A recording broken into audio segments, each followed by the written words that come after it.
열등감에 사로잡힌 사람은 타인의 단점을 찾는데 천재적이다. 이 문장을 처음 읽었을 때 가슴 한구석이 뜨끔했다. 누군가의 얼굴이 떠올랐다가 이내 내 모습도 함께 스쳐 지나갔다. 우리는 모두 그런 순간이 있다. 누군가의 작은 실수를 발견하고 그것을 지적했던 때, 상대가 한 말의 모순을 재빠르게 알아챘던 순간, 다른 사람들은 못 봤지만 나만 보인 그 사람의 결정. 그때 당신은 무슨 생각을 했는가? 나는 그냥 사실을 말한 것뿐이야. 그 사람을 위해서 지적해준 거야. 누군가는 말해줘야 하잖아. 이렇게 합리화했을지도 모른다. 하지만 정말 그것이 전부였을까? 그 말을 한 직후 묘하게 후련한 기분이 되지 않았는가? 뭔가 해냈다는 느낌.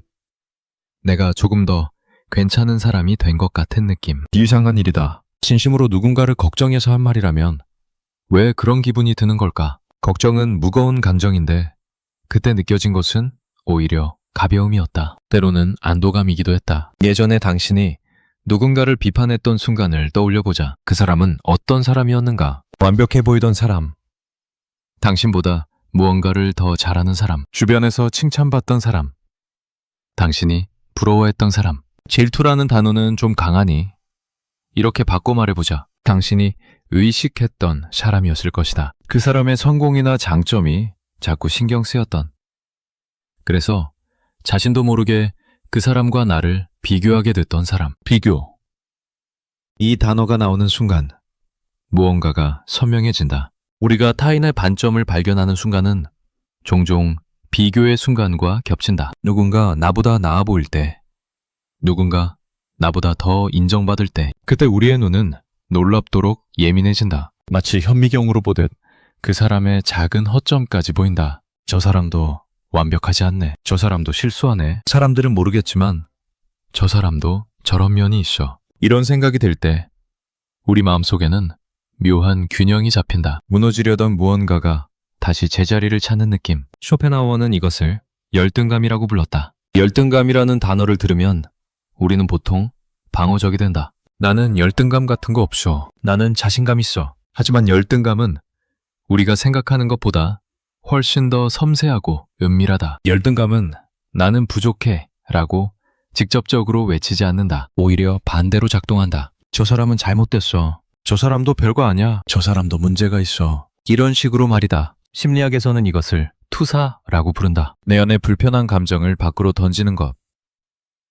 내가 직면하기 싫은 나의 모습을 타인에게서 발견하고 비판하는 것. 하지만 지금 중요한 것은 심리학 용어가 아니다. 중요한 것은 우리 모두가 이런 경험이 있다는 사실이다. 당신도 나도 나이와 상관없이 젊었을 때도 나이 들어서도 우리는 모두 타인의 단점을 찾으며 우리 자신을 지켜왔다. 그것이 나쁘다는 게 아니다. 그것이 이상하다는 것도 아니다. 다만 그것이 무엇인지 알아차리는 것. 그것이 왜 일어나는지 이해하는 것. 이것이 중요하다. 예전의 당신을 다시 한번 떠올려보자. 학교에 다닐 때 당신은 어땠는가? 반에서 가장 잘하는 친구를 볼 때의 기분. 선생님께 칭찬받는 친구를 볼 때의 마음. 그때 당신은 그 친구의 장점을 먼저 봤는가? 아니면 반점이 더 눈에 들어왔는가? 시험 점수가 나왔을 때를 기억해보자. 매 점수를 확인한 후 가장 먼저 한 일이 무엇이었는가? 아마도 다른 친구들의 점수를 물어봤을 것이다. 단순히 궁금해서였을까? 아니면 나와 비교하고 싶어서였을까? 친구가 나보다 낮은 점수를 받았을 때 조금 안심되지 않았는가? 나만 못한 게 아니구나. 이런 생각과 함께 오는 안도감. 그리고 친구가 나보다 높은 점수를 받았을 때의 불편함. 축하해주는 마음과 동시에 느껴지는 묘한 감정. 그 복잡한 마음의 정체는 무엇이었을까? 직장 생활을 했던 시절을 떠올려보자. 승진하는 동료를 봤을 때, 상사에게 인정받는 동료를 봤을 때 당신의 시선은 어디로 향했는가? 그 사람의 능력을 순수하게 인정했는가? 아니면 자동으로 하지만 저 사람은 이라는 말이 떠올랐는가? 하지만 저 사람은 윗사람한테 잘 보이려고 그러는 거야. 하지만 저 사람은 실력보다 운이 좋았던 거야. 하지만 저 사람은 가정생활은 엉망이잖아. 이런 생각들이 떠올랐다면 그것이 정말 객관적인 관찰이었을까? 아니면 내 안에 무언가를 보호하려는 시도였을까? 회식 자리의 기억도 있을 것이다. 동료가 상사에게 칭찬받는 모습을 봤을 때의 마음. 그 칭찬이 끝난 후 집으로 돌아가는 길에 무슨 생각을 했는가? 혹시 그 동료의 단점을 떠올리며 마음의 균형을 맞추지 않았는가? 그래도 저 사람은 이런 면은 부족해. 이런 생각으로 스스로를 위로하지 않았는가? 나이가 들면서는 또 다른 방식으로 이런 일들이 반복됐을 것이다. 자식이 더 잘 나가는 것 같은 이웃을 만났을 때, 손주가 더 똑똑하다는 친구의 이야기를 들었을 때, 젊은 사람들이 쉽게 해내는 것을 봤을 때, 그때 당신 안에서는 무슨 일이 일어나는가? 요즘 젊은 사람들은 이런 말을 해본 적이 있다면 그 뒤에 따라온 말은 칭찬이었는가? 비판이었는가? 그리고 그 비판은 정말 젊은 세대를 걱정해서였을까? 아니면 변화하는 세상에서 내 자리가 흔들리는 것 같은 불안함 때문이었을까? 이 질문들이 불편할 수 있다. 우리는 스스로를 좋은 사람이라고 생각하고 싶으니까, 공정한 사람이라고 믿고 싶으니까. 하지만 좋은 사람도 열등감을 느낀다. 공정한 사람도 때로는 타인의 단점을 찾는다. 열등감은 도덕의 문제가 아니라 인간의 문제다. 우리가 사회적 존재로 살아가는 한 비교는 피할 수 없다. 그리고 비교가 있는 곳에 열등감도 함께 있다. 문제는 열등감 자체가 아니라 우리가 그것을 어떻게 다루느냐다. 열등감을 느낄 때 우리에게는 두 가지 선택지가 있다. 첫째, 그것을 인정하고 들여다보는 것. 아, 나는 지금 저 사람과 나를 비교하고 있구나. 나는 지금 내가 부족하다고 느끼고 있구나. 이것은 용기가 필요한 선택이다. 둘째, 그것을 회피하고 밖으로 던지는 것. 저 사람이 문제야. 저 사람은 잘못됐어. 저 사람도 사실은 별거 아니야. 이것은 쉬운 선택이다. 당신은 어떤 선택을 해왔는가? 타인의 단점을 찾는 것이 천재적이었던 순간들을 다시 생각해보자. 그 천재성은 능력이 아니라 필요해서 왔다. 나를 지켜야 한다는 필요. 내 자존감을 유지해야 한다는 필요. 내가 괜찮은 사람이라는 느낌을 되찾아야 한다는 절박함. 그래서 우리는 눈을 부릅뜨고 타인을 관찰한다. 조그만 실수라도, 작은 모순이라도, 사소한 결점이라도 발견하려고 애쓴다. 그리고 발견하는 순간 안도감이 밀려온다. 나만 부족한 게 아니구나. 저 사람도 완벽하지 않구나. 나도 괜찮은 거야. 이 안도감, 이 순간적인 평온함, 이것이 바로 우리가 타인의 단점을 찾는 진짜 이유다. 그것은 상대를 위한 것이 아니었다. 나를 위한 것이었다. 나를 보호하고 나를 안심시키기 위한 것이었다. 하지만 여기서 한 가지 의문이 생긴다. 타인의 단점을 찾아서 얻은 안도감이 과연 진짜 안심일까? 그 순간의 평온함은 얼마나 지속되는가? 1시간, 하루, 일주일, 그리고 그 다음에는 어떻게 되는가? 또 다른 사람의 단점을 찾게 되지 않는가? 또 다른 비교의 대상을 찾게 되지 않는가? 이것은 갈증을 소금물로 해소하려는 것과 같다. 마실 때는 시원하지만 결국 더 목마르게 만든다. 타인의 단점을 찾는 것도 마찬가지다. 순간의 안도감을 주지만 근본적인 해결책은 아니다. 오히려 열등감을 더 키울 수 있다. 왜냐하면 타인의 단점을 찾는 행위는 계속해서 비교를 강화하기 때문이다. 비교는 열등감의 토양이다. 비교가 많아질수록 열등감도 자란다. 당신의 어제 하루를 떠올려 보자. 아침에 일어나서 잠들기 전까지 몇 번이나 다른 사람과 나를 비교했는가? SNS를 보면서, TV를 보면서, 사람들과 대화하면서. 비교는 의식하지 못하는 사이에 자동으로 일어난다. 그리고 그 비교 속에서 우리는 자연스럽게 타인의 단점을 찾는다. 저 사람은 잘 사는 것 같지만 사실은, 저 연예인은 예쁘지만 성격은, 저 사람은 성공했지만 가족관계는. 왜 우리는 항상 하지만을 붙이는 걸까? 긍정 뒤에 반드시 부정을 찾는 이유는 무엇일까? 그것은 균형을 맞추려는 시도다. 상대가 너무 완벽해 보이면 나는 초라해진다. 그래서 우리는 본능적으로 상대의 불완전함을 찾는다. 그렇게 해야 나도 괜찮다고 느낄 수 있으니까. 친구들과의 모임을 떠올려 보자. 누군가 좋은 소식을 전했을 때의 기억. 나 승진했어. 우리 아들이 좋은 회사에 취직했어. 새 차를 샀어. 이런 말을 들었을 때 당신의 첫 반응은 무엇이었는가? 진심으로 기뻐해 줬는가? 그 기쁨은 순수했는가? 아니면 뭔가 섞여 있었는가? 축하의 말을 하면서도 머릿속에서는 다른 생각을 하지 않았는가? 나는 언제, 나도 그 정도는. 하지만 저 사람은. 그리고 집으로 돌아오는 길, 혹은 그날 밤, 친구의 성공을 떠올리며 행복했는가? 아니면 뭔가 씁쓸했는가? 명절에 친척들이 모였을 때의 기억도 있을 것이다. 요즘 어떻게 지내? 이 질문 뒤에 오는 이야기들. 누구는 자식이 잘 됐고, 누구는 사업이 잘 됐고, 그 이야기를 들으며 당신은 어떤 기분이었는가? 그리고 내 차례가 왔을 때 있는 그대로 말했는가? 아니면 조금 부풀리거나 조금 축소했는가? 집으로 돌아온 후 가족들끼리 무슨 이야기를 나눴는가? 내는 잘 사는 것 같더라. 이 말 뒤에 하지만 이쁘지 않았는가? 하지만 자식들이 자주 안 온다더라. 하지만 건강은 안 좋다더라. 하지만 부부 사이가 안 좋다더라. 이런 말들로 상대의 불완전함을 찾고 그렇게 우리 스스로를 위로하지 않았는가? 옛날 이야기를 더 떠올려보자. 당신이 젊었을 때 경쟁자가 있었는가? 같은 사람을 좋아했던 친구, 같은 직책을 노리던 동료, 그 사람을 생각할 때 그 사람의 장점이 보였는가? 단점이 더 선명하게 보였는가? 그리고 그 단점을 누군가에게 말한 적이 있다면 그때 어떤 기분이었는가? 정의로웠는가? 아니면 조금 죄책감이 들었는가? 결국 그 경쟁에서 이겼을 때와 졌을 때 상대를 바라보는 당신의 눈빛은 달랐을 것이다. 이겼을 때는 관대했고 졌을 때는 비판적이었을지도 모른다. 왜 그런 차이가 생겼을까? SNS를 할 때의 당신을 떠올려보자. 다른 사람의 게시물을 볼 때 행복한 사진들, 성공한 이야기들, 멋진 일상들, 좋겠다, 부럽다, 이런 감정 뒤에 무슨 생각이 따라오는가? 하지만 저건 가짜일 수도 있어. 하지만 보여주기식이야. 하지만 실제로는 힘들 거야. 우리는 왜 타인의 행복을 순수하게 받아들이지 못하는 걸까? 혹시 그들의 행복이 나의 불행을 더 도드라지게 만드는 것 같아서일까? 그들이 행복하면 나는 덜 행복한 것 같아서일까? 그래서 우리는 그들의 불완전함을 찾는다. 그들도 완벽하지 않다는 증거를 찾아야 내 마음이 편해지니까. 직장에서 회의할 때를 생각해보자.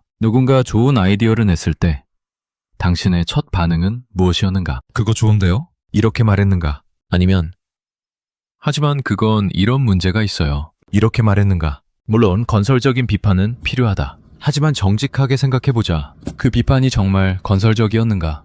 아니면 그 사람을 견제하려는 것이었는가? 특히 그 사람이 당신과 비슷한 위치에 있거나 당신보다 조금 더 주목받는 사람이라면 후배가 일을 잘할 때는 어땠는가? 저 친구 잘하네. 여기서 끝났는가? 아니면 아주 부족한 게 많아. 같은 생각도 함께 했는가? 왜 부족한 점을 찾으려고 했을까? 선배로서 가르쳐야 할 것을 찾는 것이었는가? 아니면 나의 위치를 지키려는 것이었는가? 나이가 들수록 이런 경험은 더 복잡해진다. 젊은 사람들이 새로운 기술을 빠르게 익히는 것을 볼 때, 그들이 쉽게 해내는 것을 볼 때 대단하다. 여기서 끝나는가? 아니면 하지만 저건 아무 의미 없어. 같은 생각을 덧붙이는가? 하지만 우리 때는 하지만 진짜 중요한 건 그게 아니야. 왜 우리는 그들을 인정하기 어려운 걸까? 혹시 그들이 잘하는 것이 내가 뒤처진다는 느낌을 주기 때문일까? 세상이 변하는 것이 나를 불안하게 만들기 때문일까? 그래서 우리는 그들의 부족함을 찾는다. 아직 인생 경험이 부족해. 아직 깊이가 없어. 이런 말들로 우리 자신을 위로한다. 우리도 여전히 가치 있다고. 우리도 여전히 필요하다고. 배우자와의 관계에서도 이런 일이 일어난다. 상대가 실수했을 때 그냥 넘어가는가? 아니면 그 실수를 기억해 두었다가 나중에 꺼내는가? 특히 다툼이 있을 때 너는 항상 그래. 너는 저번에도 이런 말을 해본 적이 있다면 왜 우리는 상대의 과거 실수를 기억하는 걸까? 그것이 현재의 문제를 해결하는데 도움이 되는가? 아니면 그저 나를 방어하려는 것인가? 나만 잘못한 게 아니야. 너도 문제가 있어. 이렇게 말하고 싶었던 것은 아닐까? 자식을 키울 때도 마찬가지다. 다른 집 아이와 내 아이를 비교한 적이 있을 것이다. 옆집 아이는 벌써, 친구 아들은 이미 이런 말을 하면서 내 아이를 격려하려 했을까? 아니면 나 자신이 불안해서였을까? 다른 부모들과의 비교에서 뒤처지는 것 같아서였을까? 그리고 그 불안을 해소하기 위해 다른 아이의 단점을 찾지 않았는가? 하지만 그 아이는 성격이, 하지만 그 아이는 체력이, 하지만 우리 아이는 오랜 친구가 갑자기 성공했을 때의 복잡한 마음도 있었을 것이다. 기쁨과 동시에 느껴지는 불편함. 나는 왜 안 될까? 이런 생각이 들면서 그 친구와의 관계가 예전같이 않아지는 경험. 무슨 이야기를 해야 할지 모르겠고 예전처럼 편하지 않은 느낌. 혹시 그때 그 친구의 약점을 찾고 있지는 않았는가? 하지만 친구는 이런 게 부족해. 이렇게 생각하며 마음의 균형을 맞추려 하지 않았는가. 길을 걷다가 마주친 사람들도 그렇다. 옷을 잘 입은 사람, 좋은 차를 타는 사람, 행복해 보이는 커플. 좋겠다. 여기서 끝나는가? 아니면 하지만 돈이 전부는 아니지. 하지만 저렇게 사는 게 정말 행복할까? 이런 생각을 덧붙이는가? TV를 보거나 책을 읽을 때도 마찬가지다. 성공한 사람의 이야기를 들을 때 그 사람은 운이 좋았던 거야. 그 사람은 배경이 있었던 거야. 이런 생각을 해본 적이 있다면 그것이 정말 사실에 근거한 것이었는가? 아니면 그저 추측이었는가? 왜 우리는 성공한 사람의 이면을 찾으려고 하는 걸까? 그들도 완벽하지 않다는 것을 확인하고 싶어서일까? 그렇게 해야 나도 괜찮다고 느낄 수 있어서일까? 교회나 절, 성당에서도 이런 일이 일어난다. 신앙이 깊어 보이는 사람을 볼 때 존경심만 느끼는가? 아니면 뭔가 불편한 감정도 함께 느끼는가? 저 사람은 진짜일까? 가식일까? 이런 의심을 해본 적이 있다면 왜 우리는 타인의 신앙심까지 의심하는 걸까? 혹시 그 사람이 나보다 더 나아 보여서 그 사람의 불완전함을 찾고 싶어서일까? 쇼펜하우어의 말이 다시 떠오른다. 열등감에 사로잡힌 사람은 타인의 단점을 찾는데 천재적이다. 우리는 정말 천재적이다. 아주 작은 단점도 놓치지 않는다. 다른 사람은 보지 못하는 허점도 우리는 본다. 그 예민함, 그 관찰력, 그 분석력. 이것은 재능이 아니라 생존 본능이다. 나를 지키기 위한 본능. 나를 안심시키기 위한 본능. 나도 괜찮다고 느끼기 위한 본능. 그리고 이 본능은 우리 모두에게 있다. 당신에게도 나에게도 예외는 없다. 다만 그것을 인정하는 사람과 인정하지 않는 사람이 있을 뿐이다. 열등감에 사로잡힌 사람은 타인의 단점을 찾는데 천재적이다. 이 문장은 이제 조금 다르게 들린다. 처음에는 비난처럼 들렸지만 이제는 연민처럼 들린다. 이해처럼 들린다. 그 사람도 나도 우리 모두 힘든 거구나. 우리 모두 나름대로 나를 지키려고 애쓰고 있구나. 우리 모두 완벽하지 않구나. 이것을 인정하는 것. 이것이 변화의 시작이다. 우리가 타인의 단점을 찾는 이유를 알게 되면 다음 질문이 자연스럽게 따라온다. 그렇다면 나는 지금까지 어떤 선택을 해왔는가? 그리고 앞으로는 어떤 선택을 하고 싶은가? 타인의 단점을 찾는 행동은 사실 나를 지키려는 전략이었다. 무의식적으로 작동하는 방어 기제였다. 나도 괜찮다고, 나도 가치 있다고 스스로를 설득하려는 시도였다. 하지만 이 전략은 정말 나를 지켜주었을까? 아니면 다른 무언가를 잃게 만들었을까? 지금 당신의 관계들을 떠올려 보자. 가까운 사람들, 자주 만나는 사람들, 함께 일하는 사람들, 그들과의 관계는 어떠한가? 편안한가? 아니면 어딘가 긴장되어 있는가? 솔직하게 대화할 수 있는가? 아니면 조심스러운가? 그리고 그 관계 속에서 당신은 어떤 역할을 하고 있는가? 누군가를 칭찬할 때와 비판할 때를 비교해보자. 칭찬할 때 당신의 마음 상태는 어떠한가? 여유로운가? 편안한가? 너그러운가? 그리고 비판할 때는 어떠한가? 긴장되어 있지는 않은가? 방어적이지는 않은가?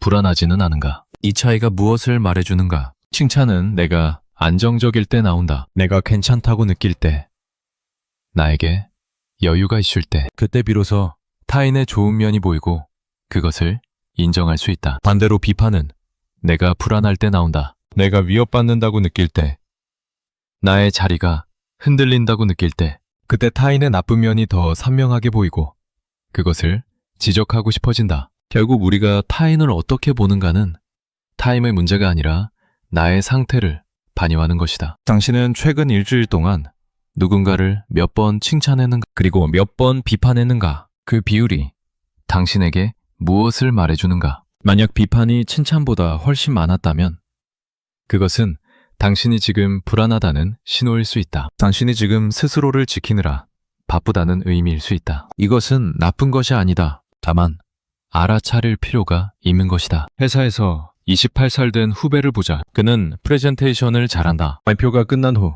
당신은 무슨 생각을 했는가? 잘하네. 여기서 끝났는가? 아니면 하지만 내용의 깊이가 부족해. 이런 생각이 덧붙여졌는가? 그 순간 당신의 마음 상태를 정직하게 들여다보자. 후배를 정말 걱정하는 마음이었는가?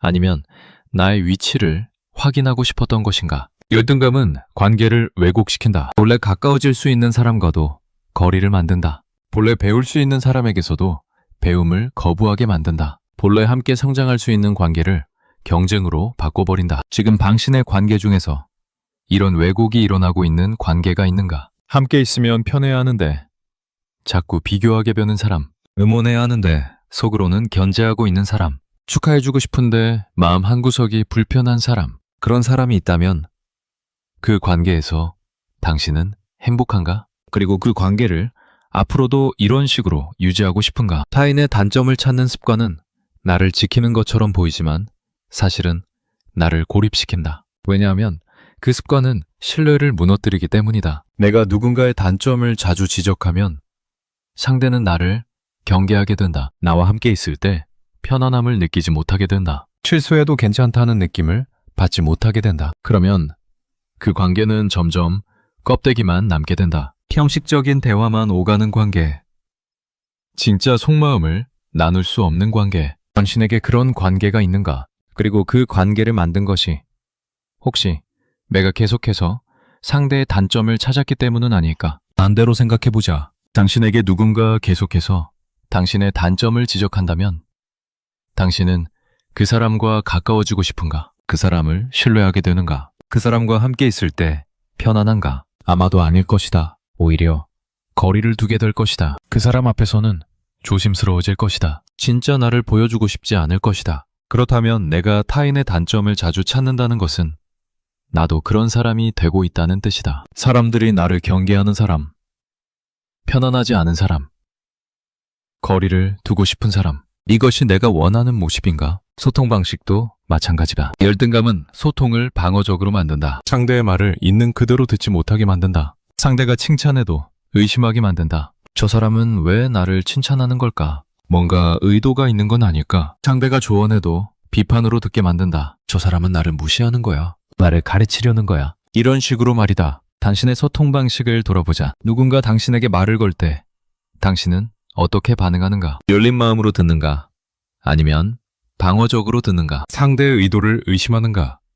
아니면 있는 그대로 받아들이는가? 특히 상대가 당신보다 나아 보이는 사람일 때는 어떤가? 그 사람의 말을 편안하게 들을 수 있는가? 아니면 저 사람은 나를 가르치려는 거야. 저 사람은 자랑하려는 거야. 이런 생각이 자동으로 떠오르는가? 만약 그렇다면 그것은 열등감이 소통을 왜곡시키고 있다는 신호다. 상대는 그저 이야기를 나누고 싶었을 뿐인데 나는 그것을 경쟁으로 받아들이고 있는 것이다. 지금 당신의 삶을 전체적으로 바라보자. 당신은 어떤 선택을 반복하고 있는가? 타인의 장점을 보려고 노력하는가?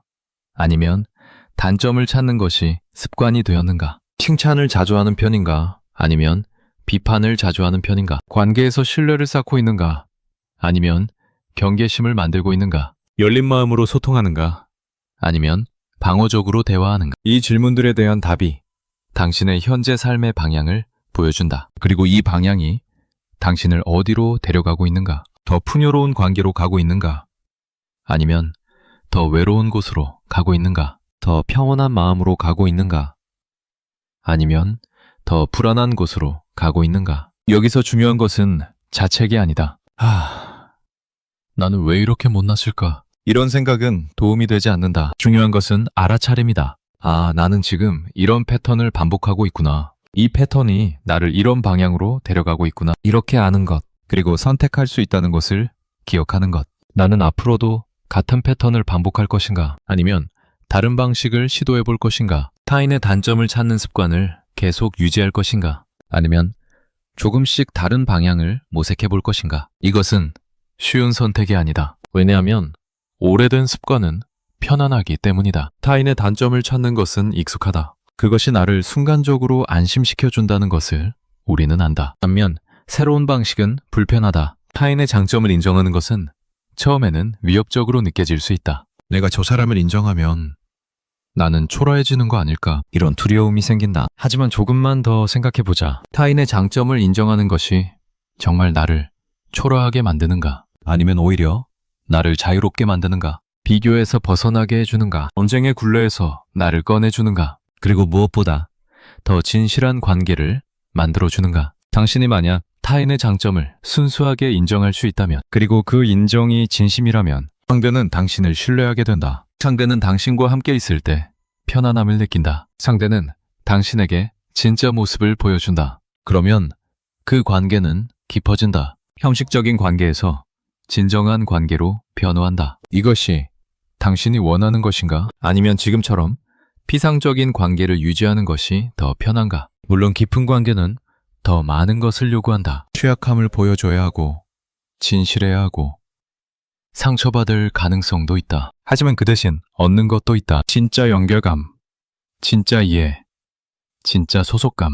당신은 무엇을 선택하고 싶은가? 지금의 당신은 어떤 관계 속에 있는가? 그리고 앞으로 어떤 관계를 만들어가고 싶은가? 선택은 거창한 것이 아니다. 작은 순간들의 연속이다. 오늘 누군가의 성공 소식을 들었을 때 어떻게 반응할 것인가? 잘 됐다. 진심으로 이렇게 말할 것인가? 아니면 속으로 하지만 을 덧붙일 것인가? 내일 회의에서 누군가 좋은 아이디어를 냈을 때 어떻게 할 것인가? 그거 좋은데요? 이렇게 말할 것인가? 아니면 그 사람의 허점을 찾으려고 애쓸 것인가? 오래 길에서 행복해 보이는 사람을 봤을 때 무슨 생각을 할 것인가? 좋겠다.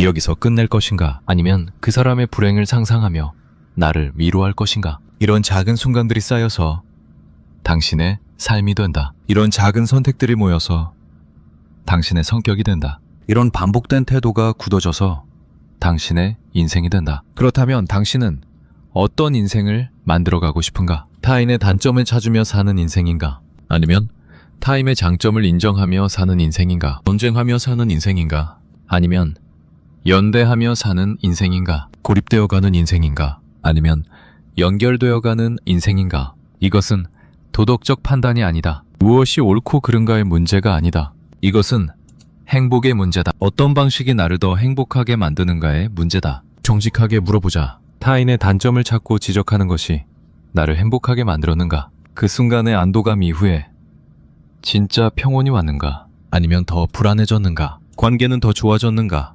아니면 더 껄끄러워졌는가? 나 자신이 더 좋아졌는가?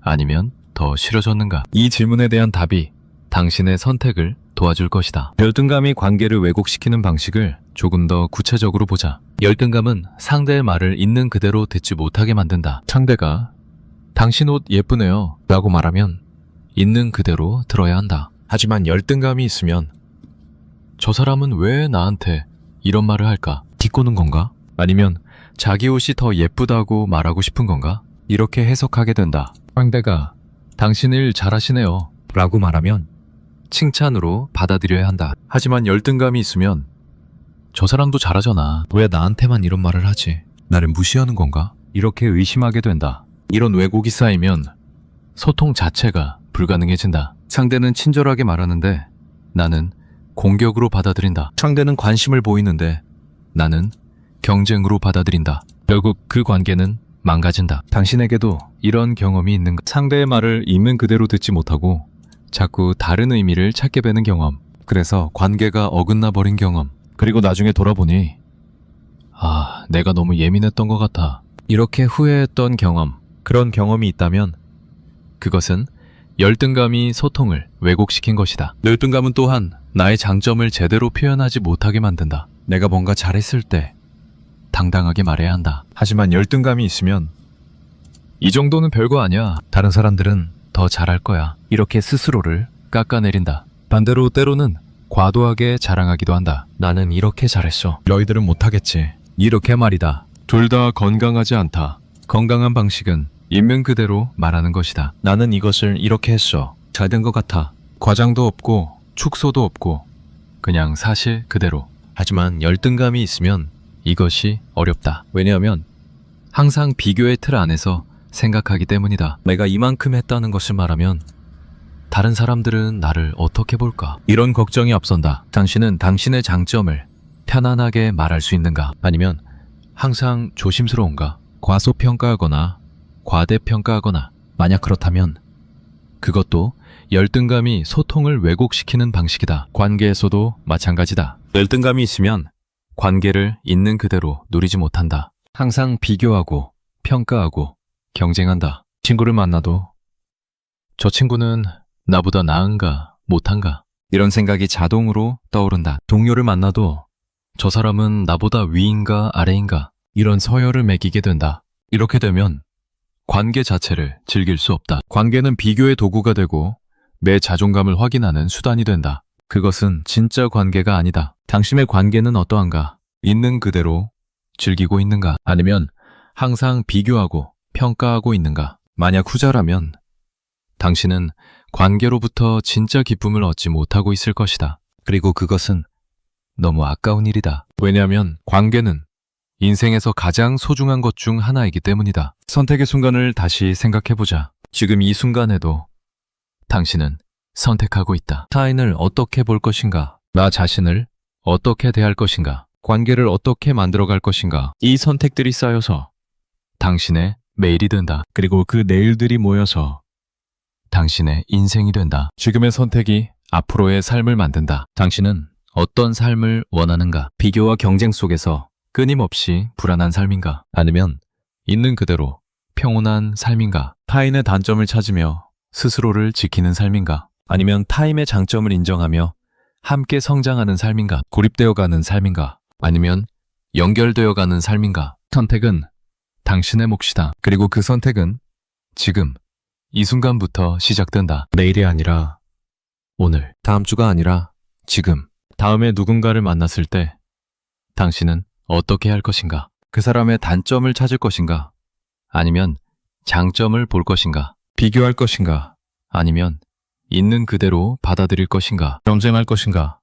아니면 함께 할 것인가? 이것은 작은 선택처럼 보인다. 하지만 이 작은 선택들이 모여서 큰 변화를 만든다. 한 번의 선택으로 인생이 바뀌지는 않는다. 하지만 매번 다른 선택을 하다 보면 어느새 다른 사람이 되어 있다. 타인의 단점을 찾는 사람에서 타인의 장점을 보는 사람으로, 불안한 사람에서 평온한 사람으로, 고립된 사람에서 연결된 사람으로. 이런 변화는 가능하다. 어렵지만 가능하다. 그리고 그 변화의 시작은 알아차림이다. 아, 나는 지금 또 타인의 단점을 찾고 있구나. 이렇게 알아차리는 것, 그리고 선택하는 것. 이번에는 다르게 해볼까? 이렇게 작은 시도를 하는 것. 처음에는 어색할 것이다. 익숙하지 않을 것이다. 타인의 장점을 인정하는 것이 어색하고 비교하지 않는 것이 낯설 것이다. 하지만 계속하다 보면 조금씩 자연스러워진다. 그리고 어느 순간 당신은 변화를 느낄 것이다. 마음이 조금 더 가벼워진 것을, 관계가 조금 더 편안해진 것을, 나 자신이 조금 더 좋아진 것을. 그때 당신은 알게 될 것이다. 아, 이것이 내가 원했던 삶이구나. 이것이 진짜 나를 지키는 방법이었구나. 타인의 단점을 찾는 것은 나를 지키는 것처럼 보였지만 사실은 나를 가두는 것이었다. 비교의 감옥에, 경쟁의 굴레에, 불안의 늪에 나를 가두는 것이었다. 진짜 나를 지키는 것은 그것으로부터 벗어나는 것이다. 비교하지 않고, 경쟁하지 않고, 있는 그대로 존재하는 것. 타인을 타인으로 인정하고 나를 나로 인정하는 것. 이것이 진짜 자유다. 이것이 진짜 평온이다. 당신은 지금 어디에 있는가? 그리고 어디로 가고 싶은가? 같은 패턴을 반복할 것인가? 아니면 새로운 길을 시도해 볼 것인가? 선택은 당신의 것이다. 그리고 그 선택이 당신의 앞으로를 만들어갈 것이다. 하루하루가 쌓인다. 어제의 선택이 오늘의 나를 만들었고 오늘의 선택이 내일의 나를 만들 것이다. 지금 이 순간 당신은 어떤 선택을 하고 있는가? 타인의 단점을 찾고 있는가? 아니면 장점을 보려고 하는가? 비교하고 있는가? 아니면 있는 그대로 받아들이려고 하는가? 방어하고 있는가? 아니면 열려 있는가? 이 선택이 반복되면 그것은 습관이 된다. 습관이 되면 그것은 성격이 된다. 성격이 되면 그것은 운명이 된다. 그렇다면 당신은 어떤 운명을 만들어가고 있는가? 비판하는 사람의 운명인가? 아니면 인정하는 사람의 운명인가? 고립된 사람의 운명인가? 아니면 연결된 사람의 운명인가? 불안한 사람의 운명인가?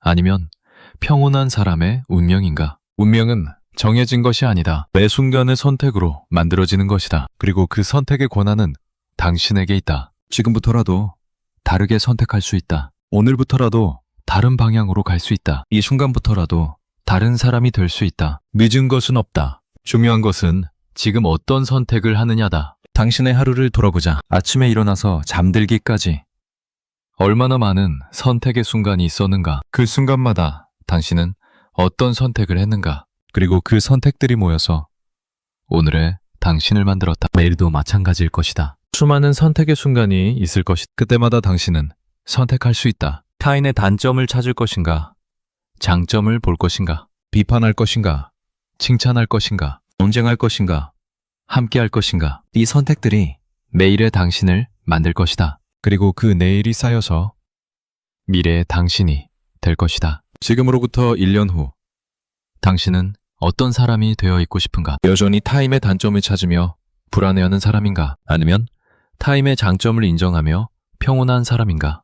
여전히 관계에서 경계하고 방어하는 사람인가? 아니면 관계를 편안하게 즐기는 사람인가? 여전히 비교하며 초라함을 느끼는 사람인가? 아니면 있는 그대로의 나를 받아들이는 사람인가? 1년 후의 그 모습은 지금 이 순간의 선택으로 만들어진다. 그렇다면 당신은 지금 무엇을 선택할 것인가? 변화는 거창하지 않다. 극적인 결심이 필요한 것도 아니다. 단지 작은 순간에 조금 다르게 선택하는 것. 그것이 변화의 시작이다. 오늘 저녁 누군가와 대화할 때 그 사람의 단점을 찾는 대신 장점을 한 가지 발견해보는 것. 내일 아침 출근길에 누군가를 봤을 때 비교하는 대신 그냥 그 사람 자체로 보는 것. 모레 회의에서 누군가의 의견을 말할 때 비판하는 대신 좋은 생각이네요 라고 말해보는 것. 이런 작은 실천들, 이것이 변화를 만든다. 처음에는 어색하고 낯설 것이다. 익숙한 방식이 아니기 때문이다. 하지만 조금씩 반복하다 보면 조금씩 자연스러워진다. 그리고 어느 순간 당신은 깨닫게 될 것이다. 아, 내가 달라졌구나. 예전의 나였다면 이렇게 반응하지 않았을 텐데 내가 조금 더 편안해졌구나. 그 깨달음의 순간이 올 것이다. 그리고 그때 당신은 알게 될 것이다. 변화는 가능하다는 것을, 내가 원하는 사람이 될 수 있다는 것이. 타인의 반점을 찾는 사람에서 장점을 보는 사람으로, 불안한 사람에서 평온한 사람으로, 고립된 사람에서 연결된 사람으로. 이런 변화는 모두 가능하다. 선택만 하면 된다. 지금 이 순간부터 우리가 타인의 단점을 찾는 행동은 단순한 습관이 아니다. 그것은 우리 마음속에서 작동하는 복잡한 메커니즘의 결과다. 심리학에서는 이것을 방어기제라고 부른다. 방어기제란 우리가 불편한 감정으로부터 자신을 보호하기 위해 무의식적으로 사용하는 심리적 전략이다. 그 중에서도 타인의 단점을 찾는 행동과 관련된 것이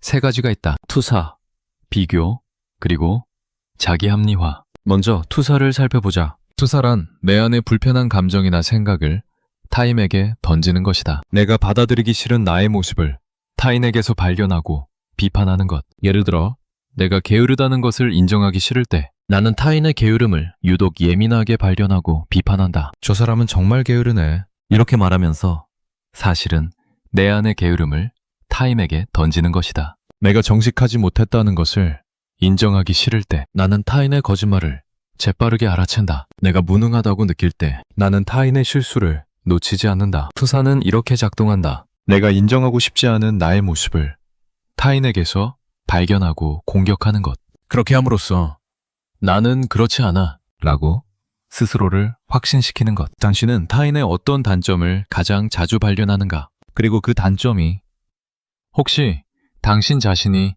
두려워하는 모습은 아닌가? 두 번째는 비교다. 비교는 우리가 자신의 가치를 판단하는 가장 일반적인 방법이다. 절대적인 기준으로 나를 평가하는 것이 아니라 타인과의 상대적 비교로 나를 평가하는 것. 이것은 자연스러운 일이다. 우리는 사회적 동물이고 사회 속에서 우리의 위치를 파악해야 하니까. 하지만 문제는 이 비교가 끊임없이 일어난다는 것이다. 아침에 일어나서 잠들기까지 우리는 끊임없이 타인과 나를 비교한다. 그리고 그 비교 속에서 내가 뒤처진다고 느낄 때 불안이 생긴다. 이 불안을 해소하기 위해 우리는 타인의 단점을 찾는다. 저 사람이 나보다 나아 보이지만 사실은 저런 문제가 있어. 이렇게 생각하면 비교의 균형이 맞춰진다. 나도 괜찮다는 느낌이 든다. 비교는 이렇게 타인의 단점 찾기와 연결된다. 비교를 하면 할수록 타인의 반점을 찾는 일도 많아진다. 왜냐하면 그것이 비교에서 오는 불안을 해소하는 방법이기 때문이다. 당신은 하루에 몇 번이나 타인과 나를 비교하는가? 그리고 그 비교가 당신에게 평온을 주는가? 아니면 불안을 주는가? 세 번째는 자기 합리화다. 자기 합리화란 매 행동에 그럴듯한 이유를 붙이는 것이다. 진짜 이유는 다른 곳에 있지만 그것을 인정하기 싫을 때 사용하는 전략. 타인의 단점을 찾을 때도 우리는 자기 합리화를 한다. 나는 그 사람을 위해서 지적한 거야. 사실을 말한 것뿐이야. 누군가는 말해줘야 하잖아. 이런 말들은 모두 자기 합리화다. 진짜 이유는 내가 불안했기 때문. 내가 열등감을 느꼈기 때문. 하지만 그것을 인정하기 싫어서 다른 이유를 만들어내는 것. 자기 합리화는 우리가 스스로를 속이는 방법이다. 하지만 깊은 곳에서는 진실을 안다. 그래서 찜찜함이 남는다. 그래서 마음이 불편한 것이다. 당신이 타인의 단점을 지적했을 때 당신은 어떤 이유를 대는가? 그리고 그 이유가 진짜 이유였는가? 이 세 가지 방어 기제는 함께 작동한다. 투사를 통해 내 안의 불편함을 타인에게 던지고, 비교를 통해 타인과 나의 위치를 계속 확인하고, 자기 합리화를 통해 내 행동을 정당화한다. 이것이 바로 타인의 단점을 찾는 행동의 심리적 구조다. 그렇다면 이것은 의식적인 선택인가? 아니면 무의식적인 반응인가? 대부분은 무의식적이다. 우리는 의도적으로 지금 투사를 해야겠어 라고 생각하지 않는, 그것은 자동으로 일어난다. 불안을 느끼는 순간 자동으로 방어 기제가 작동한다. 마치 손을 뜨거운 곳에 댔을 때 자동으로 손을 떼듯이. 이것은 뇌과학으로도 설명된다. 우리의 뇌에는 편도체라는 부분이 있다. 편도체는 감정, 특히 두려움과 불안을 처리하는 곳이다. 위협을 감지하면 편도체가 활성화된다. 그리고 우리를 보호하기 위한 반응을 일으킨다. 싸우거나 도망가거나 얼어붙거나. 하지만 현대 사회에서 우리가 마주하는 위협은 맹수나 적이 아니다. 우리가 마주하는 위협은 사회적인 것이다. 내 위치가 위협받는 것, 내 가치가 부정당하는 것. 이런 사회적 위협 앞에서도 편도체는 활성화된다. 그리고 우리를 보호하기 위한 반응을 일으킨다. 하지만 싸우거나 도망갈 수 없으니 다른 방식으로 반응한다. 타인의 단점을 찾는 것. 이것이 바로 편도체가 만들어내는 방어 반응이다. 특히 열등감을 느낄 때 편도체는 더욱 활성화된다. 그리고 우리의 주의를 타인에게 집중시킨다. 타인이 어떤지, 타인이 나보다 나은지, 타인에게 어떤 문제가 있는지. 이것을 타인 감시 모드라고 부를 수 있다. 불안할 때 우리의 뇌는 자동으로 이 모드로 전환된다. 그리고 타인의 모든 것을 예민하게 관찰한다. 특히 단점을. 왜냐하면 단점을 발견하는 것이 나를 안심시켜주기 때문이다. 이 모든 것이 자동으로 일어난다. 의식적인 선택 없이. 당신이 누군가의 단점을 발견했을 때 그 순간 당신의 몸 상태는 어땠는가? 긴장되어 있었는가? 이완되어 있었는가? 그리고 그 발견 이후 몸은 조금 더 편안해졌는가? 이것은 뇌와 몸이 함께 작동하는 과정이다. 불안이 생기면 몸은 긴장한다. 그리고 뇌는 뇌안을 해소할 방법을 찾는다. 타인의 단점을 발견하면 일시적으로 불안이 줄어든다. 그러면 몸도 조금 이완된다. 하지만 이것은 일시적이다. 진짜 불안의 원인이 해결된 것이 아니기 때문이다. 얼마 지나지 않아 불안은 다시 찾아온다. 그리고 우리는 다시 타인의 단점을 찾게 된다. 이것이 반복되면 습관이 된다. 불안 타인 감시 모드, 단점 발견, 일시적 안도, 불안 반복. 이 순환이 계속되는 것. 이 순환은 언제부터 시작되었을까? 아마도 아주 오래전부터일 것이다. 어릴 때부터 우리는 비교를 배웠다. 성적으로, 외모로, 능력으로. 그리고 그 비교 속에서 불안을 느꼈다. 그 불안을 해소하기 위해 무의식적으로 방어 기제를 사용하기 시작했다. 그것이 반복되면서 습관이 되었다. 이제는 의식하지 못할 정도로 자동화된 것이다. 하지만 습관이라는 것은 바꿀 수 있다는 뜻이기도 하다. 타고난 본성이 아니라 학습된 패턴이라면 다시 학습할 수 있다. 이것이 희망이다. 철학자들도 이 문제를 오래전부터 탐구해왔다. 쇼펜하우어는 인간의 이런 모습을 냉정하게 관찰했다. 그는 인간이 본질적으로 이기적이라고 보았다. 하지만 그것을 비난하지는 않았다. 그것이 인간의 본성이고 생존을 위한 것이라고 이해했다. 쇼펜하우어에 따르면 우리는 모두 살려는 의지를 가지고 있다. 이 의지는 우리를 끊임없이 움직이게 만든다. 더 많이 가지려 하고, 더 높이 올라가려 하고 더 인정받으려 한다. 그리고 그 과정에서 타인과 경쟁하게 된다. 타인의 단점을 찾는 것도 이 경쟁의 일부다. 타인을 끌어내림으로써 상대적으로 내가 올라가는 것. 쇼펜하우어는 이것을 피할 수 없는 인간의 조건이라고 보았다. 하지만 그는 동시에 이것으로부터 자유로워지는 방법도 제시했다. 그것은 연민이다. 타인의 고통을 나의 고통처럼 느끼는 것. 타인도 나처럼 불안하고 두려워하고 상처받는다는 것을 이해하는 것. 이렇게 되면 타인의 단점을 찾는 것이 아니라 타인의 아픔을 보게 된다. 그리고 경쟁이 아니라 연대가 가능해진다. 동양 철학에서도 비슷한 통찰을 찾을 수 있다. 불교에서는 모든 고통의 원인을 나라는 집착에서 찾는다. 내가 있고 남이 있다는 이분법, 그리고 나를 남보다 낮게 만들려는 욕망.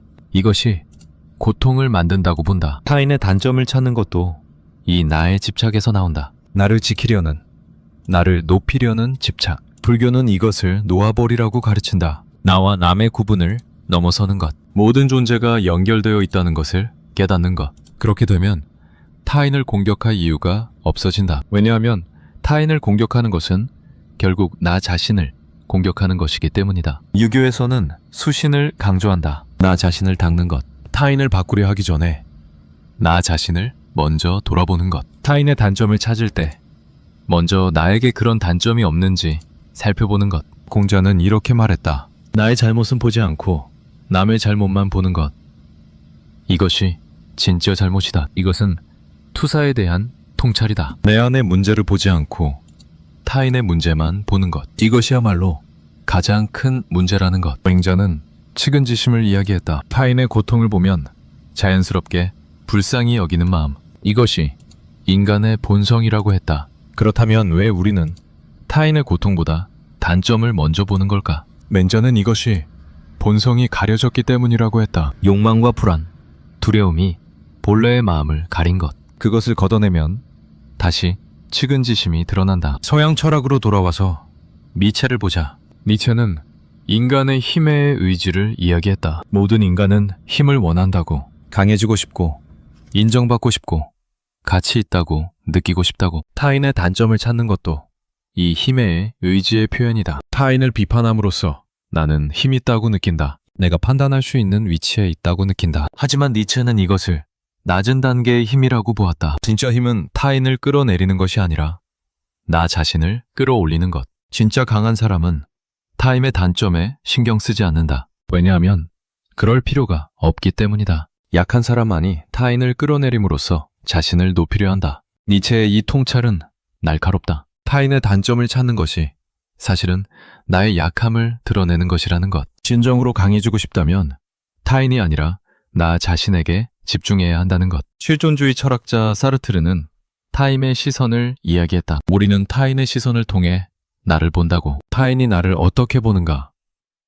그것이 나의 정체성을 만든다고. 그래서 우리는 타인의 시선에 민감하다. 그리고 그 시선 속에서 나의 위치를 확인하려 한다. 타인의 단점을 찾는 것도 이것과 관련이 있다. 타인을 비판함으로써 나는 판단하는 주체가 된다. 시선을 받는 객체에서 시선을 보내는 주체로. 이것이 나에게 힘을 준다고 느낀다. 하지만 사르트르는 이것도 결국 타인에게 의존하는 것이라고 보았다. 진정한 자유는 타인의 시선으로부터 독립하는 것. 타인이 나를 어떻게 보든 나는 나라는 것. 이렇게 되면 타인의 단점을 찾을 필요가 없어진다. 이 모든 철학적 통찰은 하나로 수렴된다. 타인의 단점을 찾는 것은 나의 불안에서 나온다. 그리고 그 불안은 나와 타인을 분리하고 비교하는 데서 나온다. 그것을 넘어서는 방법은 나 자신을 들여다보는 것. 타인이 아니라 나에게 집중하는 것. 그리고 나와 타인이 본질적으로 다르지 않다는 것을 깨닫는 것. 이것이 동서양 철학이 공통으로 가리키는 방향이다. 당신의 감정 구조를 돌아보자. 타인의 단점을 발견했을 때 당신 안에서 어떤 감정이 움직이는가? 가장 먼저 느껴지는 것은 무엇인가? 그리고 그 다음에는 무엇이 오는가? 아마도 이런 순서일 것이다. 먼저 불안이나 위협감이 온다. 저 사람이 나보다 나아 보이네? 그 다음 자동적으로 단점 찾기가 시작된다. 하지만 저 사람은, 그리고 단점을 발견하면 안도감이 온다. 나도 괜찮아.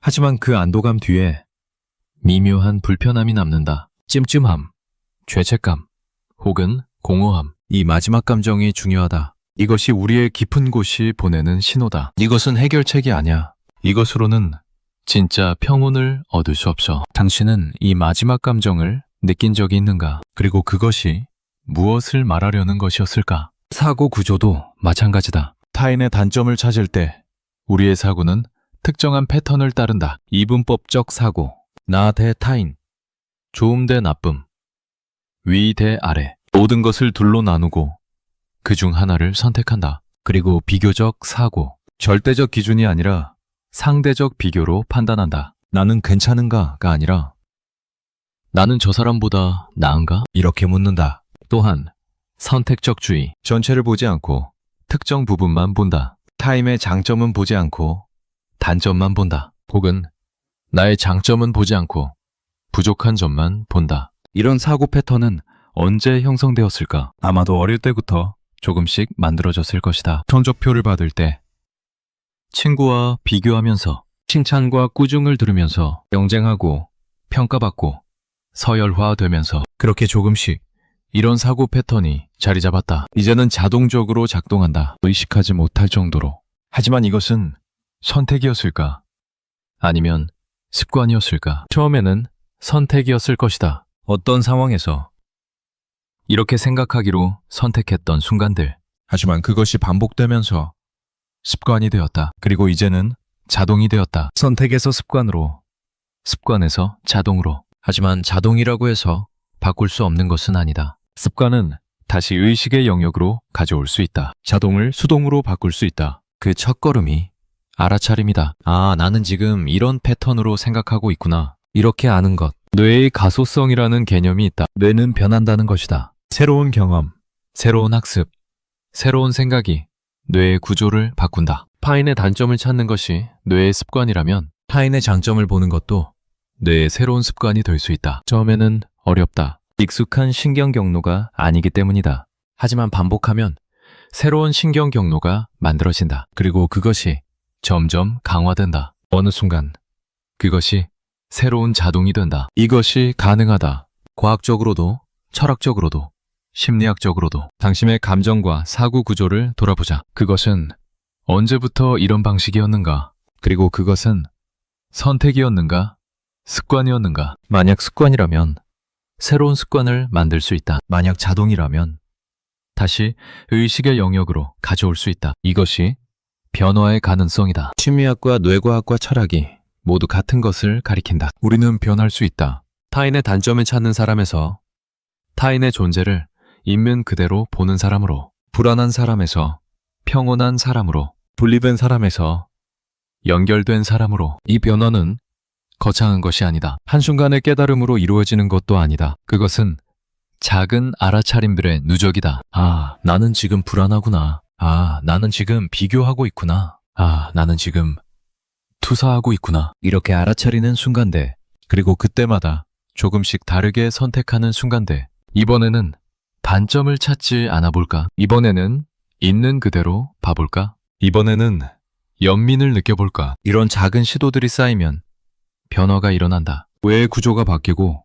감정의 패턴이 바뀌고, 사고의 습관이 바뀐다. 그리고 어느 순간 당신은 다른 사람이 되어 있다. 예전에는 자동으로 타인의 반점을 찾았지만 이제는 자동으로 타인의 존재를 있는 그대로 본다. 예전에는 자동으로 비교하고 불안해했지만 이제는 자동으로 있는 그대로 받아들이고 평온하다. 이것이 가능하다. 그리고 이것이 쇼펜하우어의 명언이 우리에게 주는 선물이다. 열등감에 사로잡힌 사람은 타인의 단점을 찾는데 천재적이다. 이 말은 비난이 아니라 이해다. 우리의 행동이 어디서 오는지 이해하는 것, 그리고 그 이해로부터 변화의 가능성이 열린다. 내가 왜 타인의 반점을 찾는지 알게 되면 나는 선택할 수 있다. 계속 그렇게 할 것인가?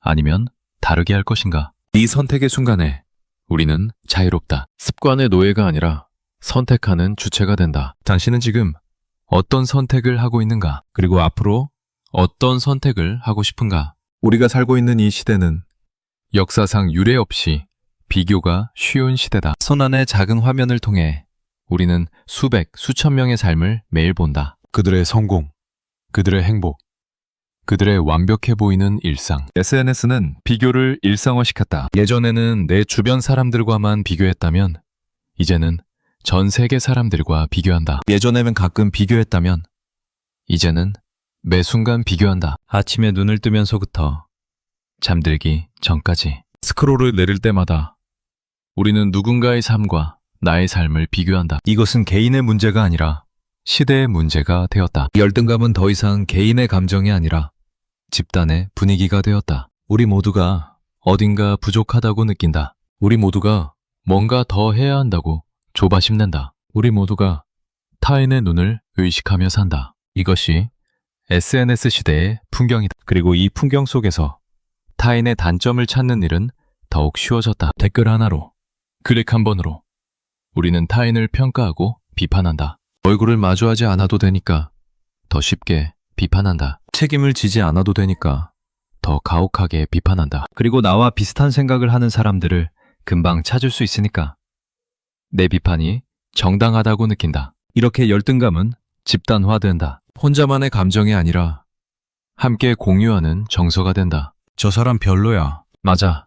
나도 그렇게 생각해. 이런 동조가 쉽게 일어난다. 그리고 이것이 일상화된다. 매일, 매 순간 우리는 누군가를 평가하고 비판한다. 그것이 이상한 일이 아니라 당연한 일이 된다. 하지만 조금만 뒤로 물러서서 보자. 이것이 정말 당연한 일인가? 역사를 돌아보면 비교와 경쟁은 항상 있었다. 하지만 그 방식과 규모는 달랐다. 조선시대 양반들은 과거 시험으로 경쟁했다. 하지만 그들이 비교한 대상은 같은 신분의 사람들, 제한된 범위였다. 그리고 그 비교는 1년에 몇 번, 특정한 순간에만 일어났다. 일상은 비교로부터 자유로웠다. 마을에서 농사를 짓는 사람은 다른 마을 사람과 굳이 비교하지 않았다. 자신의 땅에서 자신의 방식으로 계절의 리듬에 맞춰 살았다. 서양 중세시대 사람들은 신분사회에 살았다. 귀족은 귀족대로, 평민은 평민대로. 비교는 같은 신분 내에서만 일어났다. 그리고 그 비교조차 신의 섭리라는 틀 안에서 이해되었다. 이것이 신이 정한 나의 자리다. 이렇게 받아들이면 비교에서 오는 고통이 줄어들었다. 물론 이것이 정의로웠다는 것은 아니다. 신분제는 억압이었고 불평등이었다. 하지만 그 안에서 사람들은 적어도 끊임없는 비교의 고통으로부터는 벗어나 있었다. 하지만 현대 사회는 다르다. 민주주의와 평등 사상은 우리에게 가능성을 열어주었다. 나도 할 수 있어. 나도 성공할 수 있어. 이것은 희망이지만 동시에 압박이기도 하다. 왜냐하면 성공하지 못했을 때 그것은 나의 책임이 되기 때문이다. 기회는 평등했는데 나만 못한 거야. 이런 생각이 열등감을 더 강하게 만든다. 자본주의 경쟁 사회는 이것을 더욱 심화시켰다. 모든 것이 경쟁이다. 학교에서, 직장에서, 심지어 여가에서도 우리는 끊임없이 평가받고 순위를 매겨진다. 그리고 그 순위가 곧 나의 가치인 것처럼 믿겨진다. 높은 순위에 있으면 가치 있고 낮은 순위에 있으면 가치 없다. 이런 논리가 우리 마음속 깊이 자리 잡았다. 이것은 동양 사회나 서양 사회나 마찬가지다. 한국, 일본, 중국에서도, 미국, 유럽에서도 자본주의와 경쟁이 있는 곳이라면 어디서나 같은 일이 일어난다. 그렇다면 이것은 피할 수 없는 운명인가? 아니면 우리가 선택할 수 있는 것인가? 조금 더 깊이 들어가 보자. 왜 우리는 나를 증명하고 싶어 하는가? 이것은 세대를 초월한 인간의 욕구다. 20대도, 50대도, 70대도 마찬가지다. 나는 쓸모 있는 사람이야. 나는 가치 있는 존재야. 나는 여기 있어도 되는 사람이야. 이것을 확인하고 싶어 한다. 젊은이는 능력으로 증명하려 한다. 나는 이만큼 할 수 있어. 나는 이런 것을 성취했어. 대학에 합격하고, 좋은 회사에 취직하고, 승진하고, 이런 것들로 나의 가치를 증명하려 한다. 하지만 그 과정에서 끊임없이 비교한다. 저 친구는 더 좋은 대학에 갔네. 저 동료는 나보다 빨리 승진했네. 이런 비교가 열등감을 만들고 그 열등감이 타인을 반점 찾기로 이어진다. 중년은 역할로 증명하려 한다. 나는 가족을 책임지고 있어. 나는 일을 잘하고 있어. 나는 사회에 기여하고 있어. 하지만 이것도 비교에서 자유롭지 못하다. 저 사람은 더 큰 집에 살고, 저 사람은 자식을 더 잘 키웠어. 저 사람은 더 높은 자리에 있어. 이런 비교가 또 열등감을 만든다. 소녀는 존재로 증명하려 한다. 나는 여전히 필요한 사람이야. 나는 아직 쓸모 있어. 나는 경험과 지혜가 있어. 하지만 급변하는 사회에서 이것을 증명하기가 점점 어려워진다. 젊은 세대는 다른 방식으로 생각하고 다른 기술을 쓴다. 그래서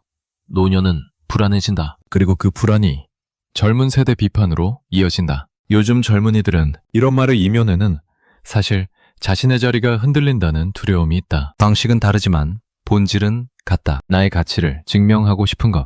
그리고 이것이 확인되지 않을 때 우리는 불안해진다. 이 불안을 해소하는 방법 중 하나가 타인을 깎아내리는 것이다. 저 사람도 별거 아니야. 이렇게 생각하면 상대적으로 나는 괜찮아진다. 이것은 유혹이다. 쉽고 빠르고 즉각적인 안도감을 준다. 하지만 이 유혹에 빠지면 우리는 더 깊은 구덩이로 들어간다. 왜냐하면 이것은 진짜 해결책이 아니기 때문이다. 72세 된 어느 분이 있다. 평생 성실하게 일했고 자식들을 잘 키웠다. 하지만 은퇴 후 갑자기 쓸모없다는 느낌이 들었다. 아무도 나를 필요로 하지 않는 것 같았다. 그래서 젊은 세대를 비판하기 시작했다. 요즘 젊은이들은 버릇이 없어. 우리 때는 안 그랬는데. 이렇게 말하면 잠깐 나아진 것 같았다. 하지만 그 후에 오는 것은 더 큰 외로움이었다. 젊은이들은 더 멀어졌고 대화는 더 줄어들었다. 결국 그분은 깨달았다. 타인을 비판하는 것은 나를 지키는 것이 아니라 나를 고립시키는 것이었다.